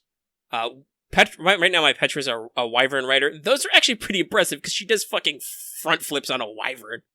And I'm like, what? But no, I joked that back in the old days, you couldn't be a real Lord character unless you could do a 5-meter standing backflip after a critical. Because, like, if you watch those sprites, some of those kids have serious ups. But that's okay. Like, I think there are some things which some people generally agree are a little, like, were not where the focus of the game was. The focus of the game is obviously on the dialogue, the character interactions, the story arcs, and making that all work, because it does. Holy shit, does it work. Like, I don't think there's a quote-unquote bad character. Like, okay, some of the map villains are shallow, but you need shallow characters anyway. It's a Fire Emblem game. Well, you don't want to get invested in your cannon fodder, like honestly. Right? Yeah. No, you that bandit guy from the beginning. You don't want to get too interested in him. You're just supposed to slap his shit. Like he's that guy. Depending on which Fire Emblem you're playing, there's usually 1 to 6 of those guys. So yeah, I think it's okay that some of them are just like, well, you're obviously villainous, but some of those guys, like I said, I've gotten real emotional investment out of the ones that Hubert calls those who slither below. Like, those assholes. I was like, when that stuff happened, I was like laser focused. I was like, can I class to pugilist so I can punch this girl's face in? No, I can't. I'm a lady. Ladies are not allowed to hit people, even though both Catherine and Rhea teach you punch. It's funny. They are punch saints, clearly. But you cannot be a punch saint, unfortunately, unless you are a dude. But like I said, that makes sense because a lot of those classes, once again, the peck problem. Like honestly, I'm hoping like grappling sword S gives you sword fair, which gives you +5. I'm hoping that grappling S will give you unarmed, will just let you make unarmed attacks. I'm like, so just no matter what. That's what I'm hoping. Because that's normally a class feature of those classes. Yeah. Which the damage sucks, but it's no weapon disability. So. Yep. But yeah, you're right. Sword fair is usually. That's another thing I like. On the one hand, it's complex, and like I said this earlier, you know what Three Houses really needs? It needs a fucking sort button. You have to manually order everything, which sucks. But man, abilities are super flexible. Like you can mix and match some stuff, and you can decide whether or not they matter. And sometimes I'm weirded out. I'm like, why do paladins get the ability to reduce bow and magic damage? I don't know, because they do. But it means you can do fun combos with builds. Like I said, my Petra right now is a Wyvern Knight, but she has lethality, because she was an assassin for a while. So sometimes she can just kill guys. And God bless Close Counter. Oh my god, I love close counters so fucking much. Hey, you know how the weakness of bows is you can't use them close up? But what if you could, on counterattack, still use your bow? That's close counter. And I love it so much, because it takes one of the, you still have to position your units to, if you want to use bows, to not be right up on them, but it solves one of the major problems archers had, which in previous Fire Emblems, which was, if you don't kill the guy, or if another enemy unit just walks up to you, you're completely boned. Like, you can't fight back, which is always a big problem, because the AI in Fire Emblem is always fucking dumb, and one of the major ways you advance, because you can only fight one guy around, but if enemies are dumbasses and they come after you, then you can kill a whole bunch of guys on the enemy turn. So it's... Yeah, that's not what I'm about the AI. The AI will always go after the weakest person, no matter what. Yeah. If the AI sees Caspar and Bernadetta roll up next to each other, they're like, well, this chick looks vulnerable. The exception is, I think some of them will target mission critical units. Like, there have been times when they have zeroed in on Edelgard or Byleth because that's the win condition. Mm-hmm. But that's usually their loss. Those are my two strongest units, no shit. I have to use them in story matches, so yeah, that's...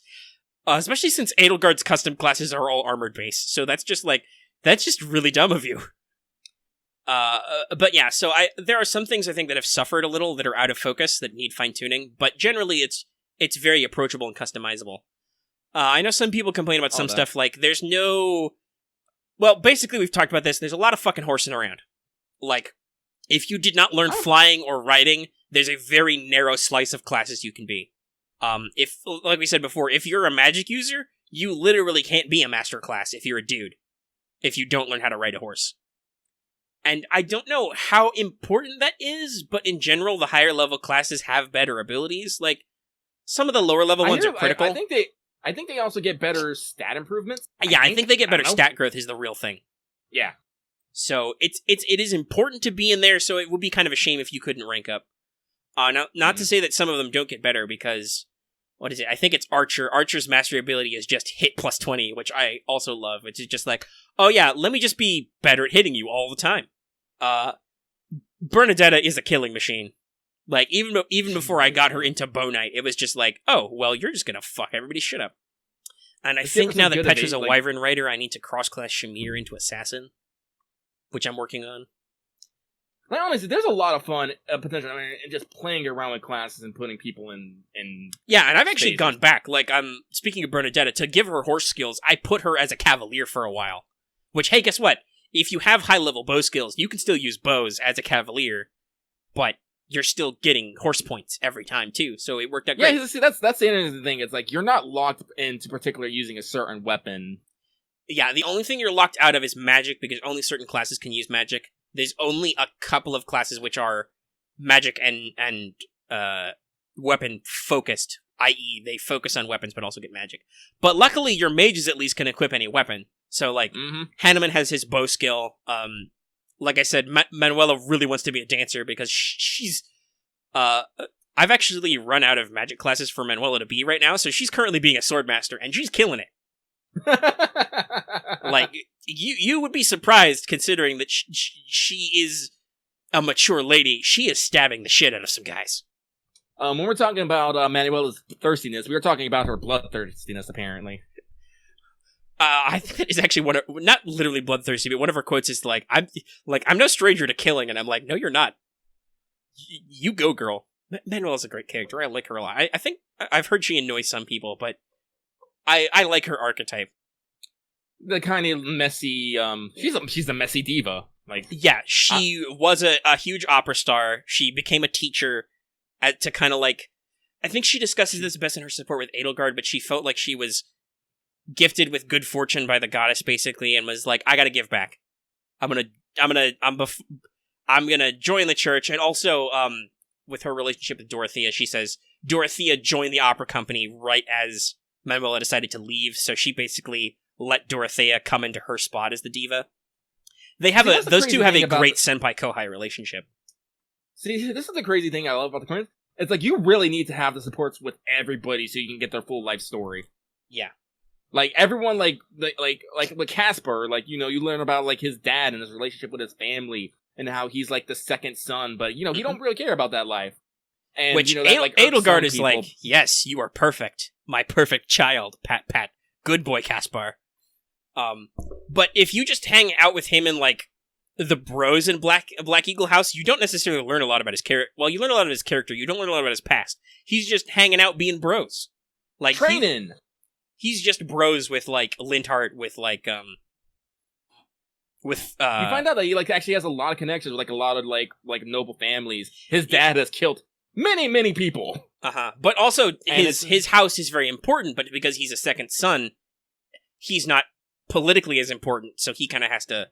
That's where his hard work make ethic his comes own from, way too. in life, and he's okay with that, which baffles a lot of fucking people. It baffles some people, but like I said, other characters, like I said, like Edelgard is like, yo, you go.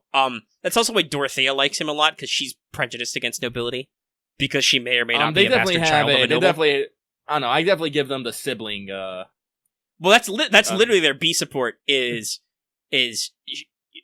Dorothea says that she likes hanging out with Caspar because she feels like she can be herself. She's not trying to get married to him. Yep. Because he's a second son and won't inherit anything. But she tries to get him to call her big sis.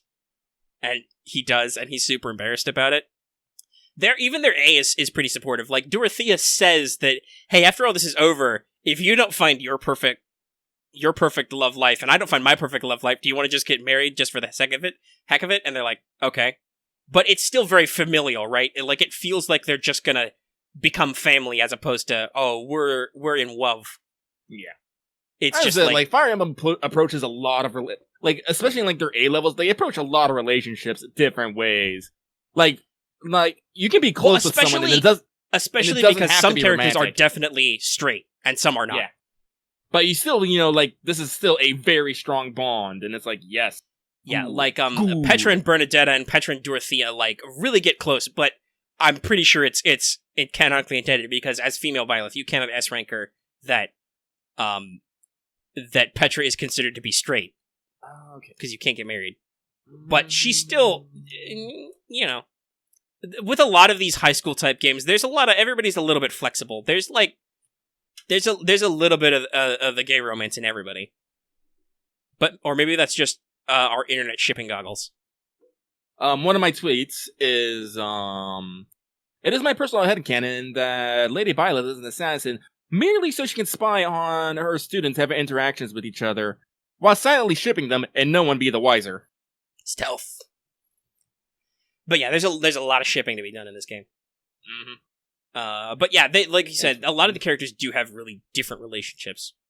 Like, again, like, kudos to the fucking writing of this game. It is... That's where the effort went, and some stuff is a little, like I said, like, some of the class arrangement is a little weird. Like, if you want to be armored, gotta get on a fucking horse, unless you're Edelgard, who has 2 custom armored classes that are on foot. You have to learn how to ride a fucking horse. That was what was biting me in game for Lady Violet, is I didn't have any writing. I was trying to work on it on the side while being, the axe and armor queen, but you can only, like, study so many things at once. Yeah. And you can get a decent level up there, but especially post-time skip, it's harder, because you lose some access to universal teachers. Because you swap faculty training for advanced drills. You can technically drill with anybody, but they can only really teach you in stuff they're really good at, and they're better than you at. Yeah. So it becomes a much narrower field. Like, I'm trying to raise my reason, I think, right now. Or I was, anyway. I actually made it to Mortal Savant, so I don't need to worry about it so much. But I was. So that was like, hey, Hanneman, let's hang out. Hey, Lindhart, let's hang out. Hey, Luthecia, let's hang out. Like, or when I unlocked Enlightenment for the first time, it's suddenly like, you can use white magic. I'm like, shit, I'm not going to be good at that. I haven't been getting a lot of Faith XP, despite the fact that I lead the choir all the time. The thing that bothers me about fucking running white magic is, especially using auto battle, you will most often default to black magic. I'm like, game, stop. Yeah, it's because there's only like, compared to healing positive spells, assist spells, I should say, there's very few attack command spells. Like, there's Nosferatu, which is back to being holy magic. It's not dark magic in this, which is good, so that low-level white mages can actually fight people, where most of the XP is. And I know you get EXP from healing people. You don't get nearly enough. 2 of my lowest leveled units are Manuela and Lindhart, just because they're spending most of the time healing and not killing people. Which I've like I said, I managed to fix that by making Manuela a swordmaster for a while, until I can get her black magic up and she can be a Grimoire. But anyway, Lindhart has to learn how to ride a horse. Lindhart's going to be a fucking holy knight, whether he wants to take a nap or not. Listen, the horse is smart. You can take a nap on the horse. I love how some of these character archetypes, though, like Bernadetta's social anxiety speaks to me on such a deep level. Like, I don't want to leave my room. What the fuck's going on here? What's going on? What is this? How do I social? And I'm like, oh, beautiful. You beat sweet beautiful child. But then Lindhart is also, he is the sleepy boy. I'm just like, also distinct lack of empathy. It's kind of crazy. Yeah, he's a little distant, but he can actually be charming and nice in some of his interactions. You probably didn't see this, but he has a very interesting support arc with Luthecia. Yeah, I was only getting barely into it. Like, I think I only had C, where he's like, it's all like, how dare you say that I can't spend time with you or something. I was like, Lindhart, buddy, your research doesn't, like, if your research makes people uncomfortable, you gotta think about that, bud. Yeah, he figures that out later, where he's like, oh, hey, so I did the fucking math, and I understand why you're upset now, but also, I'm gonna be cool. Oh god, that makes me think about fucking Dorothea's and fucking Ferdinand. I think it was B, when Ferdinand is trying to figure out why Dorothea hates him so much and calls him a B, and he goes out and does manual labor to get shit to make treats so he can give it to her. I'm all like, dude, you literally just went above and beyond this, but I can't hate you for this. No, it's very try-hard, but it's okay. And then Dorothea still completely destroys his soul. She is also a diva. She will fuck your shit up. Yep. Apparently, in this world, diva means you got sword skills and magic. Well, I think either Manuela or Dorothea references this, where they talk about performing a sword fight on stage. So, I'm pretty sure, yes, they actually have learned fight choreography. And like we said, the dancer class is swords plus magic.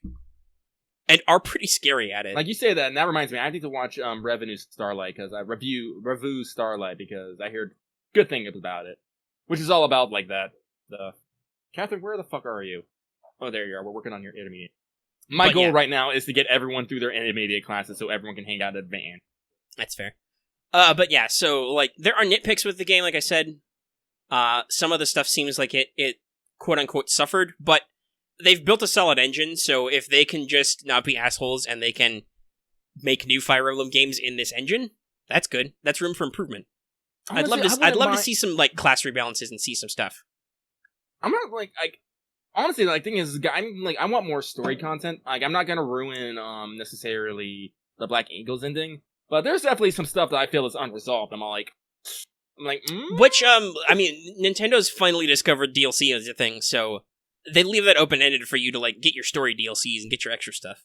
Yeah, so I want like if there's story DLC, I will not be upset. No, that would be good, and that I like that how Nintendo so far has been handling DLC, which is like, okay, we try to give you a mostly complete game, but you know most stories leave questions unanswered, right? That's just the nature of storytelling. And if you guys like this game, we can put effort into adding a little bit more story to give you some more of that information, and you pay us because we have to do the legwork. And then, in the case of like Breath of the Wild, the so-called Breath of the Wild 2, they were like, "Oh man, we have so many ideas for DLC because you guys love this game. We got to make a whole second game now." And I'm just like, "Yes, good. Yes." Good. I still need to buy the DLC, but that'll be later. I'm still debating whether or not I'm going to get Astral Chain right away. Yeah, I'm gonna actually have to check some reviews on it. Because Borderlands is coming out soon, too. Though, if people are interested in our overall quote-unquote economic model, we are doing better on monetization this month than we did last month. Not like a huge amount, but it is going up, and that will mean that there's going to be enough money in my AdSense account that Google will actually pay us. So, yay. We will make a little bit extra money this month. Yay. So that's a big thumbs up. Mm-hmm. We're going places. We're doing stuff. We're making it. We're going to be we're professional YouTubers now, Lucky. YouTube's going to pay us money. Oh god, this is the dream. Speaking of which, what's the fucking mission clock? Oh, this episode has been going on for 2 hours, 51 minutes, and 48 seconds. Isn't 3 hours our cutoff? Usually, yes. Do we have anything else we wanted to talk about besides anime and Three Houses? I mean, I can keep talking about fucking Three Houses. Like, I really can, but I guess I can save it for next week. Maybe once you actually got. Yeah, let me finish my first story arc, and then we can probably do a full blown spoilery type talk about some of the stuff, the overall plot concepts. We've skipped around some stuff, so this is probably a good time as any to end it. It's also like 10 o'clock here, so I should probably wrap it up. Yeah. God knows when this episode will come out. Oh, I was going to say this earlier though. Hurricane update. All the models are in fact showing it turning north and leaving the general vicinity of me. There still might be some minor disruptions, which will be super annoying and kind of pain in the ass, but hopefully nothing long-term, because it'll mostly pass us by. That said, knock on wood, I've also been watching this thing for like 5 days and seen twice as many models over that many days, so who the fuck knows? Like, that's something I want to reiterate to people. We don't really understand this shit. We're just ballparking. But hopefully I'm going to be okay. Make sure to keep the people in the actual affected areas in your hearts and minds, because that, first of all, people who start to get at the Eastern Seaboard do tend to forget about this kind of stuff sometimes. So sometimes they have it rougher than here in Florida, where it's just like, oh shit, another hurricane. Dorian's going to be rough. It's going to be a rough one. People have been making comparisons to Andrew and other big historic hurricanes. Ask your question. If you don't have the Uncharted collection, get the Uncharted collection and play 3 games. They're great. Uncharted's a good one. Are there any other really good HD collections on PS4? Honestly, I'd say, if you haven't played something from Naughty Dog, play Naughty Dog games. Play Naughty Dog games. They're great. That's The Last of Us, which has an HD on PS4. Jak and Daxter has a collection, Uncharted collection, Uncharted 4. Though, speaking of collections, that's one thing I do want to mention briefly, is they announced that their Mega Man Zero and ZX Legacy Collection, which I'm super stoked about. I love those games. Yeah, same. I was one of the few people, at least in my early internet friend group, who really appreciated the 2 ZX games, and I really like the ZX games. I'm really surprised they didn't get more attention. Well, now they're going to get HD re-releases, and so are all the Zero games too, so I'm like, yeah, that's going to be great, because I didn't really get a chance to play a lot of Zero. I think I played, wasn't there 4 of them? Yeah, there's 4 Zeros and 2 ZXs so far. Yeah, I think I played the first 2 Zeros. I only played the first ZX, but I loved it. So yeah, that's pretty fun, and we'll talk about that later. That's not coming out in English until 2020, I think. I cry. So is Crosswave in English. It's already out in Japan. I don't know how I feel about The game looks alright. I'll have to look at some more videos, but it does look kind of fun for me. Maybe not like I wouldn't buy it at like $60, but I might buy it at $40, and I would definitely buy it at $20. Yeah. That's how you got to think about games sometime. Like I think the Legacy Collection, for instance, is like a $40 price point to start. It's been announced. That's for a retro game bundle. That's a good price point. Yeah, there's games that I want to play, but it's also depending on how much money I want to spend on getting said game. Like, I was okay dropping $50 to $60 pretty soon on Three Houses. That was a solid choice. Similarly, I'm going to feel pretty good about shelling out that money for Borderlands in the not too distant future. See, I'm not entirely sure on that. I am on board with like shelling out immediately for fucking Death Stranding and The Outer Worlds though. So it's like, Well, you also have to make some choices with your life about Borderlands 3 because you were primarily PC, which means you got a little fuckled. But we've talked about that one before. So let's go ahead and wrap up. We're getting closer to that 3-hour mark, and like I said, I need to actually edit this. But we hope you enjoyed us rambling about anime and Three Houses. I'll have to figure out which title should be the primary one, anime or Three Houses, and then which one will be the subtitle. The Three Houses of Anime. Did I make that joke already? I don't think I did. I might do that. But yeah, are the Three Houses of Anime One Piece, Bleach, and Naruto? The Shonen Houses of Anime. That's definitely Three Shonen Houses. That could be a multi-layered reference. I'll workshop it. But we'll go ahead and wrap up, and I will say that if you're watching this on YouTube, be sure to give us a like if you like this. If you did in fact like it. If you have any comments, leave them in the comment section down below. While we do get decent views on WhatsApp, the comment section is usually pretty bare. We'd love if you guys had some thoughts you want to drop in there. Tell us about your Three Houses thoughts. And of course, you can also join the link in our Discord if you want constant, nonstop, 24/7 Three Houses discussion. That's our Discord a lot of the time right now. So go ahead and check that out. Link is in the description as always. And if you're new here, consider subscribing to the channel so you can always get our latest videos. We're getting pretty close on that 2K subs. And of course, even if you're already subbed, consider hitting that bell for notifications so you always know when we post a new video. Because hey, sometimes there's some delay. I'm being honest with you. I'm running this shit off my refurbished personal computer that runs Windows 7. Okay, kids. And speaking of things we're running things on, consider supporting us on Patreon. You can get access to episodes early. You can get them in audio format, downloadable for as little as $1 a month. That stuff goes towards supporting us. Yes, sometimes we buy video games, but also we mostly spend it on stuff like software and hardware to do the channel better. So, and I mean, we just talked for 1 hour about anime and for almost 2 hours about Three Houses. So, that's what you're supporting us for. So thanks so much for that, and consider supporting us out. And we'll see you next week for more What's Up. Also tune in next week for Let's Talk FGO. If you missed the most recent episode of Let's Talk FGO, that's already uploaded. You can find that on our channel. And lots of other videos about stuff. I finally got my new L5R PDF, and I made a video about it you can check out. Ta-da! Alright, bye everybody. Thanks for your time as always. Fireball out.